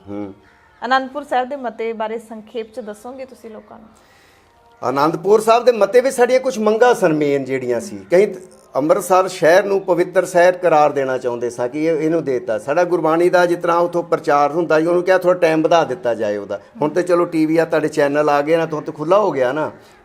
ਇਹ ਸੀ ਪਾਣੀਆਂ ਦੀ ਗੱਲ ਸੀ ਕਿ ਸਾਡਾ ਪਾਣੀ ਆ ਉਹਦਾ ਸਾਨੂੰ ਹਿੱਸਾ ਦੇਣਾ ਚਾਹੀਦਾ। ਸਾਨੂੰ ਪੰਜਾਬ ਨੂੰ ਪਾਣੀ ਅਗਰ ਦੇਣ ਤੋਂ ਬਾਅਦ ਬਚਦਾ ਲੈ ਜਾਓ, ਸਾਨੂੰ ਕੋਈ ਇਹ ਨਹੀਂ ਸੀ। ਹੁਣ ਪੰਜਾਬ ਨੂੰ ਤੁਸੀਂ ਰੇਗਿਸਤਾਨ ਬਣਾ ਕੇ ਕਹੋਗੇ ਕਿ ਇੱਥੇ ਟਿਊਬਵੈਲਾਂ ਨਾਲ ਪਾਣੀ ਕੱਢੋ, ਤੇ ਤੁਸੀਂ ਜਿਹੜਾ ਕੁਦਰਤੀ ਪਾਣੀ ਆ ਉਹ ਹਰਿਆਣੇ ਨੂੰ, ਰਾਜਸਥਾਨ ਨੂੰ, ਦਿੱਲੀ ਨੂੰ ਦੇ ਦਿਓ। ਅਸੀਂ ਉਹ ਮੰਗਣ ਡਏ ਹਾਂ। ਅਸੀਂ ਰਾਜ ਕੀਤਾ ਸੀ, ਸਾਡਾ ਆਪਣਾ ਖਾਲਸਾ ਰਾਜ ਹੀ। ਤੁਸੀਂ ਸਾਡਾ ਉਹ ਰਾਜ ਸਾਡੇ ਪੰਜਾਬ ਦੇ 2 ਹਿੱਸੇ ਕਰਤੇ। 1947 ਦੇ ਵਿੱਚ ਤੁਸੀਂ ਤਿਰੰਗਾ ਫਹਿਰਾ ਕੇ ਤੇ ਲੱਡੂ ਵੰਡਣ ਡਏ ਹੋ, ਤੇ ਸਾਡੇ ਪੰਜਾਬ ਦੇ ਉੱਤੇ ਲਾਸ਼ਾਂ ਦੇ ਲਾਸ਼ ਢੇਰ ਪਏ। ਕਿਸੇ ਮਾਵਾਂ ਭੈਣ ਦੀਆਂ ਇੱਜ਼ਤਾਂ ਲੁੱਟੀਆਂ ਜਾਂਦੀਆਂ ਸੀ, ਉਧਰ ਉਹਨਾਂ ਦੀਆਂ ਵੀ, ਇੱਧਰ ਸਾਡੀਆਂ ਦੀ ਵੀ। ਲੜ ਅਸੀਂ ਰਹੇ ਸਾਂ ਉੱਤੇ। ਸਾਡਾ ਤੁਸੀਂ ਰਾਜ ਵੀ ਖੋਹ ਲਿਆ। ਆਉਣ ਤੋਂ ਬਾਅਦ ਸਾਨੂੰ ਤੁਸੀਂ ਨਾ ਤੇ ਰਾਜਧਾਨੀ ਦਿੱਤੀ ਅੱਜ ਤੱਕ। ਅਸੀਂ ਰਾਜਧਾਨੀ ਦੀ ਵੀ ਮੰਗ ਕਰ ਰਹੇ ਸਨ। ਅਸੀਂ ਕਹਿਣ ਰਹੇ ਹਾਂ ਕਿ ਕਿਸੇ ਬੀਬੀ ਨੂੰ ਧੱਕੇ ਦੇ ਨਾਲ ਰਾਤ ਥਾਣੇ 'ਚ ਨਾ ਰੱਖਿਆ ਜਾਏ। ਅਗਰ ਬੀਬੀ ਨੂੰ ਤੁਸੀਂ ਫੜਨਾ ਵਾ ਤੇ ਨਾਲ ਬੀਬੀ ਆਉਣੀ ਚਾਹੀਦੀ ਹੈ। ਪੁਲਿਸ ਦੇ ਵਿੱਚ ਵੀ ਲੇਡੀਜ਼ ਪੁਲਿਸ ਹੋਣੀ ਚਾਹੀਦੀ ਹੈ। ਇਹ 'ਚੋਂ ਕਿਹੜੀ ਨਜਾਇਜ਼ ਮੰਗ ਸੀ ਕਿ ਅਸੀਂ ਉਹਦੇ ਨਾਲ ਕਿ ਖਾਲਿਸਤਾਨ ਮੰਗਣ ਡਏ ਹਾਂ ਜਾਂ ਵੱਖਰਾ ਚੀਜ਼ ਉਹੋ ਜਿਹੀ ਮੰਗਣ ਡਏ ਹਾਂ ਕਿ ਤੁਸੀਂ ਨਹੀਂ ਦੇ ਸਕਦੇ? ਸਾਨੂੰ ਦੱਸੋ। ਹਾਂ, ਸੋ ਇੱਥੇ ਖਾਲਿਸਤਾਨ ਦੀ ਗੱਲ ਹੁਣ ਤੁਸੀਂ ਕੀਤੀ ਸੀ। ਪਹਿਲਾਂ ਵੀ ਕਿਹਾ ਸੀ ਕਿ ਸੰਤ ਜਰਨੈਲ ਸਿੰਘ ਨੇ ਕਿਹਾ ਸੀ ਵੀ ਖਾਲਿਸਤਾਨ ਦੀ ਨੀਂਹ ਉਦੋਂ ਰੱਖੀ ਜਾਊਗੀ ਜਦੋਂ ਦਰਬਾਰ ਸਾਹਿਬ ਦੇ ਉੱਤੇ ਜੇ ਹਮਲਾ ਹੋਊਗਾ। ਸੋ ਖਾਲਿਸਤਾਨ ਦੀ ਨੀਂਹ ਰੱਖੀ ਗਈ। ਅੱਜ ਵੀ ਖਾਲਿਸਤਾਨ ਦੇ ਲਈ ਤੁਸੀਂ ਲੜ ਰਹੇ ਹੈਗੇ ਹੋ? ਹਾਂ, ਬਿਲਕੁਲ ਲੜ ਰਹੇ ਹਾਂ ਖਾਲਿਸਤਾਨ ਦੇ ਬਾਰੇ। ਅਸੀਂ ਖਾਲਿਸਤਾਨ ਕਿਹੋ ਜਿਹਾ ਚਾਹੁੰਦੇ ਹਾਂ ਕਿ ਹਰ ਇੱਕ ਬੰਦੇ ਦੇ ਨਾਲ ਉਹਨੂੰ ਹੱਕ ਮਿਲਣੇ ਚਾਹੀਦੇ ਆ। ਸਾਨੂੰ ਤੁਸੀਂ ਕਿਹਾ ਕਿ ਦਰਬਾਰ ਸਾਹਿਬ ਦੇ ਅੰਦਰ ਆਤੰਕਵਾਦੀ ਬੈਠੇ ਸਨ, ਜਦੋਂ ਕਿ ਸਾਡੇ ਕਿਸੇ ਬੰਦੇ ਦੇ ਕੋਈ ਕੇਸ ਨਹੀਂ ਸੀ। ਤੁਸੀਂ ਲੋਕ ਸਭਾ ਦੇ ਵਿੱਚ, ਰਾਜ ਸਭਾ ਦੇ ਵਿੱਚ, ਵਿਧਾਨ ਸਭਾ ਦੇ ਵਿੱਚ ਮੈਨੂੰ ਦੱਸ ਦਿਓ ਕਿੰਨੇ ਬੰਦੇ ਜਿਨ੍ਹਾਂ ਤੇ ਕੇਸ ਹੈ ਨਹੀਂਗੇ? ਬਾਤ ਨਹੀਂ। ਫਿਰ ਉਹ ਉੱਥੇ ਕਿਉਂ ਬੈਠੇ ਨੇ? ਉਹ ਲੋਕ, ਉਹਨਾਂ ਨੂੰ ਕਿਉਂ ਨਹੀਂ ਅੰਦਰ ਕੀਤਾ ਜਾਂਦਾ? ਉਹਨੂੰ ਕਿਉਂ ਨਹੀਂ ਇਲੈਕਸ਼ਨ ਲੜ ਤੋਂ ਵੰਚਿਤ ਕੀਤਾ ਜਾਂਦਾ? ਸਾਨੂੰ ਤੁਸੀਂ ਦਰਬਾਰ ਸਾਹਿਬ ਦੇ ਅੰਦਰ ਕਹਿਣ ਦੇ ਤੁਸੀਂ ਬੈਠੇ ਹੋ ਹਥਿਆਰ ਲੈ ਕੇ। ਉਹ ਕਿੰਨੇ ਗਨਮੈਨ ਲੈ ਕੇ ਤੁਰੇ ਫਿਰਦੇ ਨੇ। ਖਾਲਿਸਤਾਨ ਦੇ ਲਈ ਹਜੇ ਤੱਕ ਕੋਈ ਕਾਮਯਾਬੀ ਕਿਉਂ ਨਹੀਂ ਮਿਲ ਪਾ ਰਹੀ? ਅਲੱਗ-ਅਲੱਗ ਕਿਉਂ ਜਿਹੜੇ ਧੜੇ ਬਣੇ ਹੋਏ ਨੇ, ਸਿਮਰਨਜੀਤ ਸਿੰਘ ਮਾਨ, ਗੁਰਪਤਵੰਤ ਸਿੰਘ ਪੰਨੂ, ਜਾਂ ਫਿਰ ਅਲੱਗ-ਅਲੱਗ ਵੰਡੇ ਹੋਏ ਨੇ ਸਾਰੇ? ਅਸੀਂ ਹਮੇਸ਼ਾ ਕਿਰਦਾਰ ਪੈਦਾ ਕੀਤੇ। ਗੁਰੂ ਨਾਨਕ ਨੇ ਅਗਰ ਸਿੱਖੀ ਪੈਦਾ ਕੀਤੀ ਹੈ ਨਾ, ਕਿਰਦਾਰ ਪੈਦਾ ਕੀਤਾ, ਸੰਵਾਦ ਕਰਨਾ ਸਿਖਾਇਆ। ਗੁਰੂ ਗੋਬਿੰਦ ਸਿੰਘ ਨੇ ਅਗਰ ਤੁਹਾਡੇ ਵਿੱਚ ਅਣਖ ਤੇ ਜੁਰਤ ਨਾਲ ਲੜਨਾ, 1.25 ਲੱਖ ਨਾਲ ਇੱਕ ਬੰਦੇ ਨੂੰ ਲੜਨ ਦੀ ਹਿੰਮਤ ਬਖਸ਼ੀ ਤੁਹਾਡੇ ਵਿੱਚ, ਤੇ ਤਲਵਾਰ ਚੁੱਕਣ ਵਾਸਤੇ ਦੱਸਿਆ ਉਹਨਾਂ ਨੇ। ਅਸੀਂ ਕਿਰਦਾਰ ਪੈਦਾ ਕੀਤੇ, ਬੰਦਾ ਸਿੰਘ ਬਹਾਦਰ ਵਰਗੇ ਕੀਤੇ। ਅੱਜ ਮੈਨੂੰ ਕਿਰਦਾਰ ਵਾਲਾ ਬੰਦਾ ਦੱਸ ਦਿਓ। ਪਹਿਲਾਂ ਤੁਸੀਂ ਕਿਰਦਾਰ ਪੈਦਾ ਕਰ ਲਿਓ। ਖਾਲਿਸਤਾਨ ਤੋਂ ਇੱਕ ਛੋਟੀ ਜਿਹੀ ਧਰਤੀ ਤੇ ਕਿਉਂ ਦੁਨੀਆ ਤੇ ਰਾਜ ਖਾਲਿਸਤਾਨ ਹੋਊਗਾ? ਹਿੰਦੁਸਤਾਨ ਦੀ ਸਾਰੀ ਧਰਤੀ ਤੇ ਹੋਊਗਾ। ਜੇ ਗੁਰੂ ਸਾਹਿਬ ਨੇ 5 ਪਿਆਰੇ ਵੀ ਸਾਜੇ ਨਾ, ਤੇ ਉਹ ਵੀ 4 ਵੱਖੋ ਵੱਖਰੀਆਂ, 5 ਸਟੇਟਾਂ ਵੱਖਰੀਆਂ ਸੀ। ਦਿੱਲੀ ਤੋਂ ਸੀ, ਲਾਹੌਰ ਤੋਂ ਸੀ। ਖਾਲਿਸਤਾਨ ਇੱਕ ਨਿੱਕੇ ਜਿਹੇ ਧਰਤੀ ਦੇ ਟੁਕੜੇ ਦੇ ਹਿੱਸੇ। ਤੁਹਾਡੀ ਸੋਚ ਖਾਲਿਸਤਾਨ ਦੀ ਹੋਣੀ ਚਾਹੀਦੀ, ਤੁਹਾਡਾ ਕਿਰਦਾਰ ਹੋਣਾ ਚਾਹੀਦਾ ਵਾ। ਜੇ ਉਹ ਹਿੰਦੂ ਰਾਸ਼ਟਰ ਬਣਾ ਸਕਦੇ ਆ ਤਾਂ ਅਸੀਂ ਪੂਰੇ ਭਾਰਤ ਤੇ ਖਾਲਿਸਤਾਨ ਕਿਉਂ ਨਹੀਂ ਬਣਾ ਸਕਦੇ? ਤੇ ਇਹ ਜਿਹੜੇ ਖਾਲਿਸਤਾਨ ਅੱਜ ਕੱਲ ਜਿਹੜੀਆਂ ਧਿਰਾਂ ਮੰਗ ਰਹੀਆਂ ਨੇ, ਉਹਨਾਂ ਕੋਲ ਕਿਰਦਾਰ ਹੈ ਨਹੀਂ ਤੁਹਾਡੇ ਮੁਤਾਬਿਕ? ਮੇਰੇ ਖਿਆਲ ਨਹੀਂ ਲੱਗਦਾ ਕਿ ਹੈਗਾ ਕਿਰਦਾਰ। ਪਹਿਲੀ ਗੱਲ ਤੇ ਉਹ ਬਜ਼ੁਰਗ ਲੋਕ ਜਿਹੜੇ ਨੇ, ਜਿਹੜੇ ਫੈਡਰੇਸ਼ਨ ਦੇ ਵੇਖ ਲਓ ਸਾਰੇ ਬਜ਼ੁਰਗ। ਕਦੀ ਤੁਸੀਂ ਸਟੂਡੈਂਟ ਹੀ ਵੇਖਿਆ ਵਾ 90 60 ਸਾਲਾਂ ਦੇ? ਤੁਸੀਂ ਜਿਹੜੀ ਲੜਾਈ ਲੜ ਰਹੇ ਹੋ, ਸਿਮਰਜੀਤ ਸਿੰਘ ਮਾਨ ਹੀ ਖਾਲਿਸਤਾਨ ਦੀ ਲੜਾਈ ਲੜ ਰਿਹਾ ਸੀ। ਉਹ ਹੁਣ ਉਹਦਾ ਸਰਪ੍ਰਸਤ ਬਣ ਕੇ ਨੌਜਵਾਨ ਬੰਦੇ ਨੂੰ ਅੱਗੇ ਕਿਉਂ ਨਹੀਂ ਲੈ ਆਉਂਦਾ? ਹੁਣ ਸਾਨੂੰ ਇਹ ਖਾਲਿਸਤਾਨ ਜਾਂ ਦੂਜੇ ਸਾਡੇ ਮਤਲਬ ਕੌਮ ਦੀ ਜਿਹੜੀ ਆ ਸਿੱਖਾਂ ਦੀ ਅਗਵਾਈ ਹੈ, ਢੀਂਡਸੇ ਵਰਗੇ ਜਾਂ ਬ੍ਰਹਮਪੁਰਾ ਵਰਗੇ ਜਾਂ ਬਾਦਲ ਵਰਗੇ ਜਾਂ ਕੈਪਟਨ ਵਰਗੇ ਲੋਕ ਕਰਨਗੇ? ਜਿਨ੍ਹਾਂ ਕੋਲ 4 ਬੰਦੇ ਨੂੰ ਚੁੱਕ ਕੇ ਗੱਡੀ 'ਚ ਬਿਠਾਉਂਦੇ ਤੇ 4 ਬੰਦੇ ਲਾ ਕੇ ਥੱਲੇ ਬਿਠਾਉਂਦੇ ਨੇ, ਉਹ ਕਰਨਗੇ? ਕਿ ਨੌਜਵਾਨ ਮਰ ਗਏ? ਅਸੀਂ ਖਾਲਸਾ ਰਾਜ ਸਥਾਪਿਤ ਕੀਤਾ ਤੇ ਸਾਰੇ ਜਿਹੜੇ ਬੰਦੇ ਸੀ ਨਾ 13 14 ਸਾਲਾਂ ਦੇ ਘੋੜਿਆਂ ਤੇ ਬੈਠੇ ਸੀ, ਉਹਨਾਂ ਨੇ ਦਹਿਸ਼ਤ ਗੁਰੂ ਸਾਹਿਬ ਨੇ ਇਹ ਨਹੀਂ ਕੀਤੀ ਕਿ ਪੱਗ ਬੰਨ੍ਹ ਕੇ ਬਹਿ ਗਿਆ ਮੈਂ 1.25 ਲੱਖ ਨਾਲ ਲੜ ਲੂੰਗਾ। ਤੁਹਾਡੇ ਸਿੰਘ ਨੇ ਜਦੋਂ ਕਿਰਪਾਨ ਤੇ ਘੋੜੇ ਤੇ ਸਣੇ ਬੰਦੇ ਨੂੰ ਵੜਦਾ ਨਾ, ਤੇ ਲੱਖ ਬੰਦਾ ਉਹ ਖਲੋਤਾ ਰਹਿ ਗਿਆ ਤੇ ਬਾਕੀ ਲੱਖ ਭੱਜ ਗਿਆ ਸੀ ਉੱਥੋਂ। ਜਿੱਦਣ ਵੀ ਰਾਜ ਗਿਆ ਵਾ ਸਾਡੀਆਂ ਆਪਣੀਆਂ ਗਲਤੀਆਂ ਕਰਕੇ ਗਿਆ ਵਾ। ਜਿੱਦਾਂ ਦਰਬਾਰ ਸਾਹਿਬ ਤੇ ਅਟੈਕ ਹੋਇਆ, ਸਾਡੇ ਆਪਣਿਆਂ ਨਾਲ ਸਾਡੇ ਪਿੱਠ ਦੇ ਵਿੱਚ ਛੁਰਾ ਘੋਪਿਆ। ਜਿਹੜੇ ਜਾ ਕੇ ਇੰਦਰਾ ਗਾਂਧੀ ਨਾਲ ਗੱਲਾਂ ਬਾਤਾਂ ਕਰਦੇ ਸੀ, ਉਹਨੂੰ ਜਾ ਕੇ ਉਕਸਾਉਂਦੇ ਵੇਖ ਤੇਰੇ ਉਲਟ ਬੋਲ ਰਿਹਾ ਵਾ। ਤੇ ਮੀਟਿੰਗਾਂ ਆਪ ਕਾਂਗਰਸ ਨਾਲ ਕਰਦੇ ਸੀ। ਸੰਤ ਜਰਨੈਲ ਸਿੰਘ ਨੂੰ ਕਾਂਗਰਸੀ ਕਹਿੰਦੇ ਸੀ। ਸੰਤ ਜਰਨੈਲ ਸਿੰਘ ਨੂੰ ਦੱਸ ਦਿਓ, ਮੋਰਚਾ ਲੱਗਣ ਤੋਂ ਬਾਅਦ ਕਿਸੇ ਕਾਂਗਰਸੀ ਦੇ ਨਾਲ ਉਹ ਆਪ ਮਿਲਣ ਗਿਆ ਹੋਵੇ ਕਿਸੇ ਬੰਦੇ ਦੇ ਉੱਤੇ। ਖਾਲਿਸਤਾਨ ਤੁਸੀਂ ਕਿਰਦਾਰ ਪੈਦਾ ਕਰੋਗੇ ਤੇ ਖਾਲਿਸਤਾਨ ਇੱਕ ਛੋਟੀ ਜੀ ਧਰਤੀ ਨਹੀਂ, ਪੂਰੀ ਦੁਨੀਆ ਤੇ ਰਾਜ ਕਰ ਸਕਦੇ ਜੇ। ਕਿਰਦਾਰ ਤੇ ਪੈਦਾ ਕਰੋ ਪਹਿਲੋਂ ਆਪਣਾ। ਹੁਣ ਤੁਹਾਡੇ ਉਹ ਲੰਗਾਹ ਵਰਗੇ ਲੋਕ ਖਾਲਿਸਤਾਨ ਬਣਾਉਣਗੇ। ਪੰਨੂ ਵਰਗੇ ਜਿਹੜੇ ਅਨਾਉਂਸਮੈਂਟ ਕਰਦੇ ਆ, ਬਾਹਰ ਬੈਠੇ ਪੰਨੂ ਵਾਲਿਆਂ ਅਨਾਉਂਸਮੈਂਟ ਕੀਤੀ ਉਹਨੇ, ਤੂੰ ਮਿਲਟਰੀ ਨੂੰ ਚਾਹੀਦਾ ਚਾਈਨਾ ਬਾਰਡਰ ਛੱਡ ਕੇ ਦੇ ਦਿਓ, ਕਿ 10 ਰੁਪਏ ਭੇਜੇ ਜੇ ਕਿਸੇ ਬੰਦੇ ਨੂੰ, ਉਹਦੀ ਤਨਖਾਹ ਕੌਣ ਦਊਗਾ ਉਹਦੇ ਪਰਿਵਾਰ ਦੀ ਮਗਰਲੇ ਪਾਸੇ। ਤੁਸੀਂ ਕਿਹਾ ਕਿ ਨਿਸ਼ਾਨ ਸਾਹਿਬ ਲਾ ਦਿਓ ਜਾ ਕੇ ਲਾਲ ਕਿਲੇ ਦੇ ਉੱਤੇ, ਉਹਨਾਂ ਨੇ ਲਾਤਾ 2.5 ਕਰੋੜ ਡਾਲਰ ਭੇਜਤਾ ਉਹਨੂੰ। 2.5 ਲੱਖ ਡਾਲਰ ਕਿੰਨਾ ਭੇਜਣਾ ਸੀ ਉਹਨੂੰ, ਭੇਜਤਾ। ਉਹਨਾਂ ਨੇ ਕਿਹਾ ਕਿ ਤੂੰ DC ਦਫ਼ਤਰ ਤੇ ਝੰਡਾ ਲਾ ਲਓ, ਕਿਸੇ ਸਿੰਘ ਨੇ ਮੋਗੇ ਲਾਤਾ ਸੀ, ਉਹਨਾਂ ਭੇਜਤੇ ਪੈਸੇ ਉਹਨਾਂ ਨੇ। ਖਾਲਿਸਤਾਨੀਆਂ ਦੇ ਘਰ ਫੌਰਨ ਦੇ ਵਿੱਚ 2-2 ਕਿੱਲਿਆਂ ਦੇ ਵਿੱਚ ਨੇ। ਮੈਂ ਨਹੀਂ ਕਹਿੰਦਾ ਕਿ ਮੈਂ ਸੜਦਾ ਨਹੀਂਗਾ, ਉਹ 10-10 ਕਿੱਲਿਆਂ ਵਿੱਚ ਆਪਣੇ ਘਰ ਬਣਾਉਣ।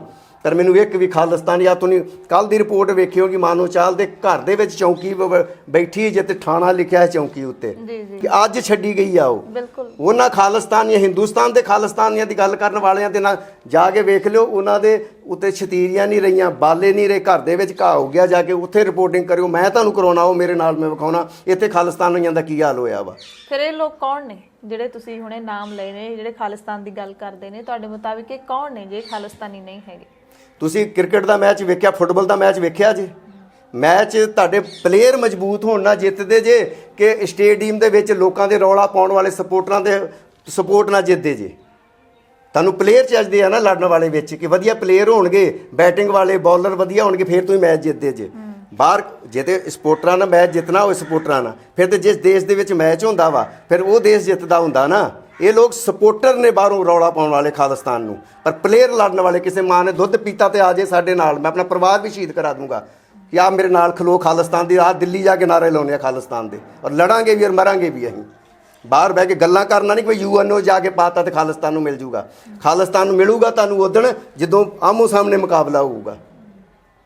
ਯਾਨੀ ਕਿ ਲੜਾਈ ਹੈ ਜਿਹੜੀ ਜੰਗ ਹੈ, ਉਸ ਦੇ ਵਿੱਚ ਹੀ ਇਹ ਖਾਲਿਸਤਾਨ ਉੱਥੇ ਲੜਨਾ ਪਊਗਾ, ਮਰਨਾ ਵੀ ਪਊਗਾ। ਆਪਣੇ ਆਪ ਨੂੰ ਸੇਫ ਕੱਢ ਕੇ ਨਾ, ਲੜਾਈ ਨਹੀਂ ਹੁੰਦੀ ਕਿ ਦੂਜਿਆਂ ਦੇ ਪੁੱਤ ਮਰਵਾਵਾਂ ਤੇ ਆਪ ਉੱਥੇ ਮੈਂ ਕਹਾਂ ਮੈਂ UNO 'ਚੋਂ ਜਾ ਰਿਹਾ, ਮੈਂ ਕੇਸ ਲੜ ਰਿਹਾ ਵਾਂ। ਅਸੀਂ ਤੇ ਜਿਹੜਾ ਜੁਝਾਰੂਪਨ ਗੁਰੂ ਸਾਹਿਬ ਨੇ ਸਾਡੇ ਵਿੱਚ ਭਰਿਆ ਸੀ, ਅਣਖ ਨਾਲ ਲੜਨ ਮਰਦੀ ਜਿਹੜੀ ਭਰੀ ਸਾਡੀ ਜ਼ਮੀਰ ਜਾਗਣ ਵਾਲੀ ਗੱਲਬਾਤ ਹੀ ਸਾਡੇ ਵਿੱਚ, ਉਹ ਤੇ ਮਿੱਟੀ 'ਚ ਰੋਲ ਦਿੱਤੀ। ਅਸੀਂ ਤੇ ਉਹਨਾਂ ਵਾਂਗੂ ਹੀ ਹੋ ਗਏ ਕਿ ਜੋ ਕਰੂਗਾ ਰੱਬ ਕਰੂਗਾ, ਅਸੀਂ ਕੁਝ ਨਹੀਂ ਕਰ। ਅੰਦਰ ਦੀ ਤੁਹਾਨੂੰ ਮੈਂ ਗੱਲ ਦੱਸਦਾ, 84 ਵਾਲੇ ਦੀ ਅੰਦਰ ਲੜਾਈ ਹੋ ਰਹੀ ਸੀ ਤੇ ਇੱਕ ਬੰਦਾ ਜਿਹੜਾ ਸੀ ਨਾ, ਸਭ ਤੋਂ ਜ਼ਿਆਦਾ ਗਰਮ ਬੋਲਣ ਵਾਲਾ, ਨਾਂ ਨਹੀਂ ਲਊਂਗਾ ਉਹਦਾ ਮੈਂ, ਸੰਤਾਂ ਤੋਂ ਵੀ ਜ਼ਿਆਦਾ ਗਰਮ ਬੋਲਣ ਵਾਲਾ ਬੰਦਾ ਸੀ ਉਹ। ਨਾਂ ਕਿਉਂ ਨਹੀਂ ਲੈਣਾ? ਨਹੀਂ, ਮੈਂ ਦੱਸਦਾ ਤੈਨੂੰ ਨਾਂ ਕਿਉਂ ਨਹੀਂ ਲੈਣਾ, ਉਹ ਵੀ ਦੱਸ ਦੂੰਗਾ। ਉਹ ਬੰਦਾ ਕਹਿੰਦਾ ਗੋਲੀ ਨਾ ਚਲਾਇਓ ਅੰਦਰੋਂ। ਅੱਛਾ। ਸੁਖਦੇਵ ਭੱਠਲ ਜਿਹੜਾ ਜੋੜੀ ਤੋਂ ਗੋਲੀ ਚਲਾ ਰਿਹਾ ਸੀ, 14 ਬੰਦੇ ਹੱਥ ਬੰਨ੍ਹ ਕੇ ਬਾਅਦ ਚ ਨਾ ਮਾਰਤੇ ਸੀ ਉਹਦੇ ਗਲੀ ਵਿੱਚ ਖੜ ਕੇ ਉਹਨਾਂ ਬੰਦਿਆਂ ਨੂੰ, ਪੁਲਿਸ ਨੇ, ਹਾਂ ਫੌਜ ਨੇ। ਤੇ ਉਹ ਕਹਿੰਦਾ ਕਿ ਜਦੋਂ ਉਹਨੇ ਕਿਹਾ ਕਿ ਗੋਲੀ ਨਾ ਚਲਾਇਓ ਕਿ ਕਰਾਮਾਤ ਵਿਖਾਊਗਾ ਗੁਰੂ ਸਾਹਿਬ। ਅੱਛਾ। ਉਹਨੇ ਕਿਹਾ ਕਿ ਕਰਾਮਾਤ ਤੇਰੀ ਗੰਨ ਦੀ ਗੋਲੀ ਦੇ ਅੰਦਰੋਂ ਬੈਰਲ ਚੋਂ ਨਿਕਲਣੀ ਆ, ਉਹਨੇ ਤੈਨੂੰ ਫੜਾਈ ਹੈ ਕਰਾਮਾਤ ਵਿਖਾਉਣ ਵਾਸਤੇ, ਕਰਾਮਾਤ ਤੂੰ ਵਿਖਾਉਣੀ ਆ। ਉਹ ਬੰਦਾ ਜਦੋਂ ਫੜਿਆ ਗਿਆ ਨਾ, ਉਹਨੂੰ ਪੰਜਾਬੀ ਵੀ ਭੁੱਲ ਗਈ। ਉਹ ਆਂਦਾ ਉਹਨਾਂ ਨੂੰ ਕਿ ਹਮ तो वहाँ पर हलवा बांट रहे थे, हमारा काम जो हलवा बांटने का, जो प्रसाद आप कहने हैं ना कि प्रसाद वंडन का काम करते हैं। अच्छा। हम तो लड़ाई थोड़ी लड़ रहे थे, हम तो हलवा बांट रहे थे वहाँ पर। ਇਹੋ ਜਿਹੇ ਲੋਕ ਤੇ ਸਭ ਤੋਂ ਜ਼ਿਆਦਾ ਖਾਲਿਸਤਾਨ ਦੀ ਉਹ ਬੰਦਾ ਗੱਲ ਕਰਦਾ ਸੀ। ਇਹ ਲੋਕ ਸਾਨੂੰ ਖਾਲਿਸਤਾਨ ਲੈ ਕੇ ਦੇਣਗੇ? ਯਾਨੀ ਕਿ ਉੱਥੇ ਉਸ ਵਕਤ ਉਹਨਾਂ 100 ਦੇ ਵਿੱਚੋਂ ਇਹੋ ਜਿਹੇ ਬੰਦੇ ਵੀ ਹੈਗੇ ਸੀ? ਨਹੀਂ, ਬਹੁਤ ਹੁੰਦੇ ਸੀ। ਉਹ ਕੀ ਕਹੋਗੇ ਉਹਨਾਂ ਨੂੰ? ਅਸੀਂ ਆਪਾਂ ਝੱਗਾ ਚੁੱਕਾਂਗੇ ਨਾ ਤੇ ਢਿੱਡ ਆਪਣਾ ਨੰਗਾ ਹੋਣਾ ਵਾ ਨਾ। ਸੋ ਭਾਈ ਸਾਹਿਬ, ਤੁਸੀਂ ਕਿਹਾ, ਤੁਸੀਂ ਆਪਣੇ ਜਜ਼ਬਾਤਾਂ ਦੀ ਗੱਲ ਕੀਤੀ ਹੈ ਕਿ ਅਸੀਂ ਸ਼ਹੀਦਾਂ ਨੂੰ ਯਾਦ ਕਰਦੇ ਹਾਂ, ਇਸ ਕਰਕੇ ਜਿੰਨਾ ਵੀ ਸੰਤਾਪ ਹੋ ਗਿਆ ਸੀ ਉਹਨੂੰ ਸੰਤਾਪ ਨਹੀਂ ਮੰਨਦੇ। ਪਰ ਫਿਰ ਵੀ ਤੁਹਾਡੇ ਪਰਿਵਾਰ ਨੂੰ, ਤੁਹਾਡੇ ਪਰਿਵਾਰ ਦੇ ਵਿੱਚ ਵੀ ਪਰਿਵਾਰਿਕ ਮੈਂਬਰ ਹੋਣਗੇ, ਉਹਨਾਂ ਨੂੰ ਕੋਈ ਪ੍ਰਸ਼ਾਸਨ ਵੱਲੋਂ, ਪੁਲਿਸ ਵੱਲੋਂ ਕੋਈ ਦਿੱਕਤ, ਪਰੇਸ਼ਾਨੀਆਂ, ਇਹੋ ਜਿਹਾ ਕੁਝ ਤੁਸੀਂ ਵੀ ਫੇਸ ਕੀਤਾ ਹੈਗਾ? ਨਹੀਂ, ਬਥੇਰੇ ਫੇਸ ਕਰਦੇ। ਹੁਣ ਮੈਂ TV ਚੈਨਲਾਂ ਤੇ ਥੋੜੀ ਰੋਊਂਗਾ, ਮੈਂ ਮਰ ਗਿਆ, ਭੁੱਖਾ ਮਰ ਗਿਆ, ਮੈਂ ਇਸ ਤਰ੍ਹਾਂ ਕਰ ਗਿਆ। ਮੈਂ ਜਿੰਨਾ ਚਿਰ ਹੈਗਾ ਵਾ ਆਜ਼ਾਦ, ਜਿੰਨਾ ਵਾ ਜਿੱਦਣ ਵੇਖੂਗਾ ਮੈਂ ਨਹੀਂ ਜੀ ਸਕਦਾ। ਮੈਂ ਆਤਮ ਹੱਤਿਆ ਕਰਕੇ ਮਰ ਜਾਊਂਗਾ, ਪਰ ਕਿਸੇ ਦੇ ਅੱਗੇ ਹੱਥ ਨਹੀਂ ਫੈਲਾਊਂਗਾ। ਆਤਮ ਹੱਤਿਆ ਵੀ ਸਿੱਖ ਲਈ ਕਰਨਾ ਇੱਕ ਗੁਨਾਹ ਹੈ? ਨਹੀਂ, ਆਤਮ ਹੱਤਿਆ ਕਰਨ ਦਾ ਮਤਲਬ ਇਹ ਨਹੀਂ ਹੁੰਦਾ ਕਿ ਮੈਂ ਜਾ ਕੇ ਟ੍ਰੇਨ ਦੇ ਥੱਲੇ ਸਿਰ ਦੇ ਦੂੰਗਾ ਜੀ। ਮੈਂ ਕਿਸੇ ਵੀ ਦੁਸ਼ਮਣ ਦੇ ਗਲ ਪੈ ਕੇ ਮਰ ਜਾਊਂਗਾ। ਹੁਣ ਤੁਸੀਂ ਮੇਰੇ ਕੋਲ ਬਿਲਕੁਲ ਹੀ ਖਵਾਉਣਾ ਚਾਹੋਗੇ ਕਿ ਤੂੰ ਕੀ ਕਰਨਾ ਚਾਹੇਗਾ, ਤੇ ਮੈਂ ਥੋੜੀ ਦੱਸੂਗਾ TV ਦੇ ਉੱਤੇ ਜੀ। ਸੋ ਹੁਣ ਆਖਰੀ ਸਵਾਲ ਮੈਂ ਤੁਹਾਡੇ ਤੋਂ ਪੁੱਛਾਂਗੀ, 1984 ਦੇ ਵਿੱਚ ਜੋ ਇੱਕ ਘੱਲੂਘਾਰਾ ਵਾਪਰਿਆ ਸੀਗਾ, ਉਹਦੇ ਜ਼ਖਮ ਨੇ ਜਿਹੜੇ ਉਹ ਤਾਂ ਸਿੱਖ ਕਹਿੰਦੇ ਕਦੇ ਭੁੱਲ ਨਹੀਂ ਸਕਦੇ ਹੈਗੇ। ਤੇ ਹੁਣ ਉਸ ਤੋਂ ਬਾਅਦ ਇਹ ਸਵਾਲ ਮੈਂ ਪਹਿਲਾਂ ਵੀ ਪੁੱਛਿਆ ਸੀ ਵੀ ਇਹ ਲੜਾਈ ਹੈ ਜਿਹੜੀ ਹਲੇ ਤੱਕ ਵੀ ਤੁਹਾਡੀ ਜਾਰੀ ਹੈ ਤੇ ਅੱਜ ਕੱਲ ਤੁਸੀਂ ਕੀ ਕਰ ਰਹੇ ਹੋ ਤੇ ਇਹ ਲੜਾਈ ਦਾ ਅੰਤ ਕਦੋਂ ਹੋਣਾ ਹੈ? ਇਹ ਲੜਾਈ ਦਾ ਜਿੰਨਾ ਚਿਰ ਖਾਲਸਾ ਰਹੂਗਾ ਇਹ ਲੜਾਈ ਦਾ ਨਾ ਤੇ ਅੰਤ ਹੋਊਗਾ। ਜਿਹੋ ਜਿਹੇ ਲੋਕ ਉਹਨਾਂ ਨੇ ਖਾਲਸੇ ਨੂੰ ਦਬਾਉਣ ਦੀ ਕੋਸ਼ਿਸ਼ ਕਰਨੀ ਆ, ਸੱਚ ਨੂੰ ਝੂਠ ਨੇ ਹਮੇਸ਼ਾ ਦਬਾਉਣ ਦੀ ਕੋਸ਼ਿਸ਼ ਕਰਨੀ ਆ ਤੇ ਸੱਚ ਜਿੰਨਾ ਚਿਰ ਦੁਨੀਆ ਤੇ ਰਹੂਗਾ ਉਹਨੂੰ ਮਤਲਬ ਕਿ ਲੋਕਾਂ ਦੇ ਸਾਹਮਣੇ ਉਹਨੇ ਆਉਣਾ ਹੀ ਆਉਣਾ। ਜੇ ਸੱਚ ਬੋਲੂਗਾ ਬੰਦਾ ਉਹਦੇ ਵਾਸਤੇ ਕੁਰਬਾਨੀਆਂ ਦੇਣੀਆਂ ਪੈਂਦੀਆਂ। ਸੱਚ ਬੋਲਣ ਵਾਲਾ ਬੰਦਾ ਜਿਹੜਾ ਨਾ ਮਰ ਕੇ ਜੀਣਾ ਚਾਹੁੰਦਾ ਵਾ। ਬਹੁਤ ਬਹੁਤ ਧੰਨਵਾਦ ਭਾਈ ਸਾਹਿਬ ਸਾਡੇ ਨਾਲ ਗੱਲਬਾਤ ਕਰਨ ਦੇ ਲਈ, ਦਾ ਖਾਲਸ ਟੀਵੀ ਨੂੰ ਇੰਨਾ ਟਾਈਮ ਦੇਣ ਦੇ ਲਈ। ਵੀਡੀਓ ਜਰਨਲਿਸਟ ਹਰਵਿੰਦਰ ਸਿੰਘ ਦੇ ਨਾਲ ਹਰਸ਼ਰਨ ਕੌਰ, ਦਾ ਖਾਲਸ ਟੀਵੀ ਲਈ ਬੰਗੇ ਤੋਂ ਖਾਸ ਰਿਪੋਰਟ।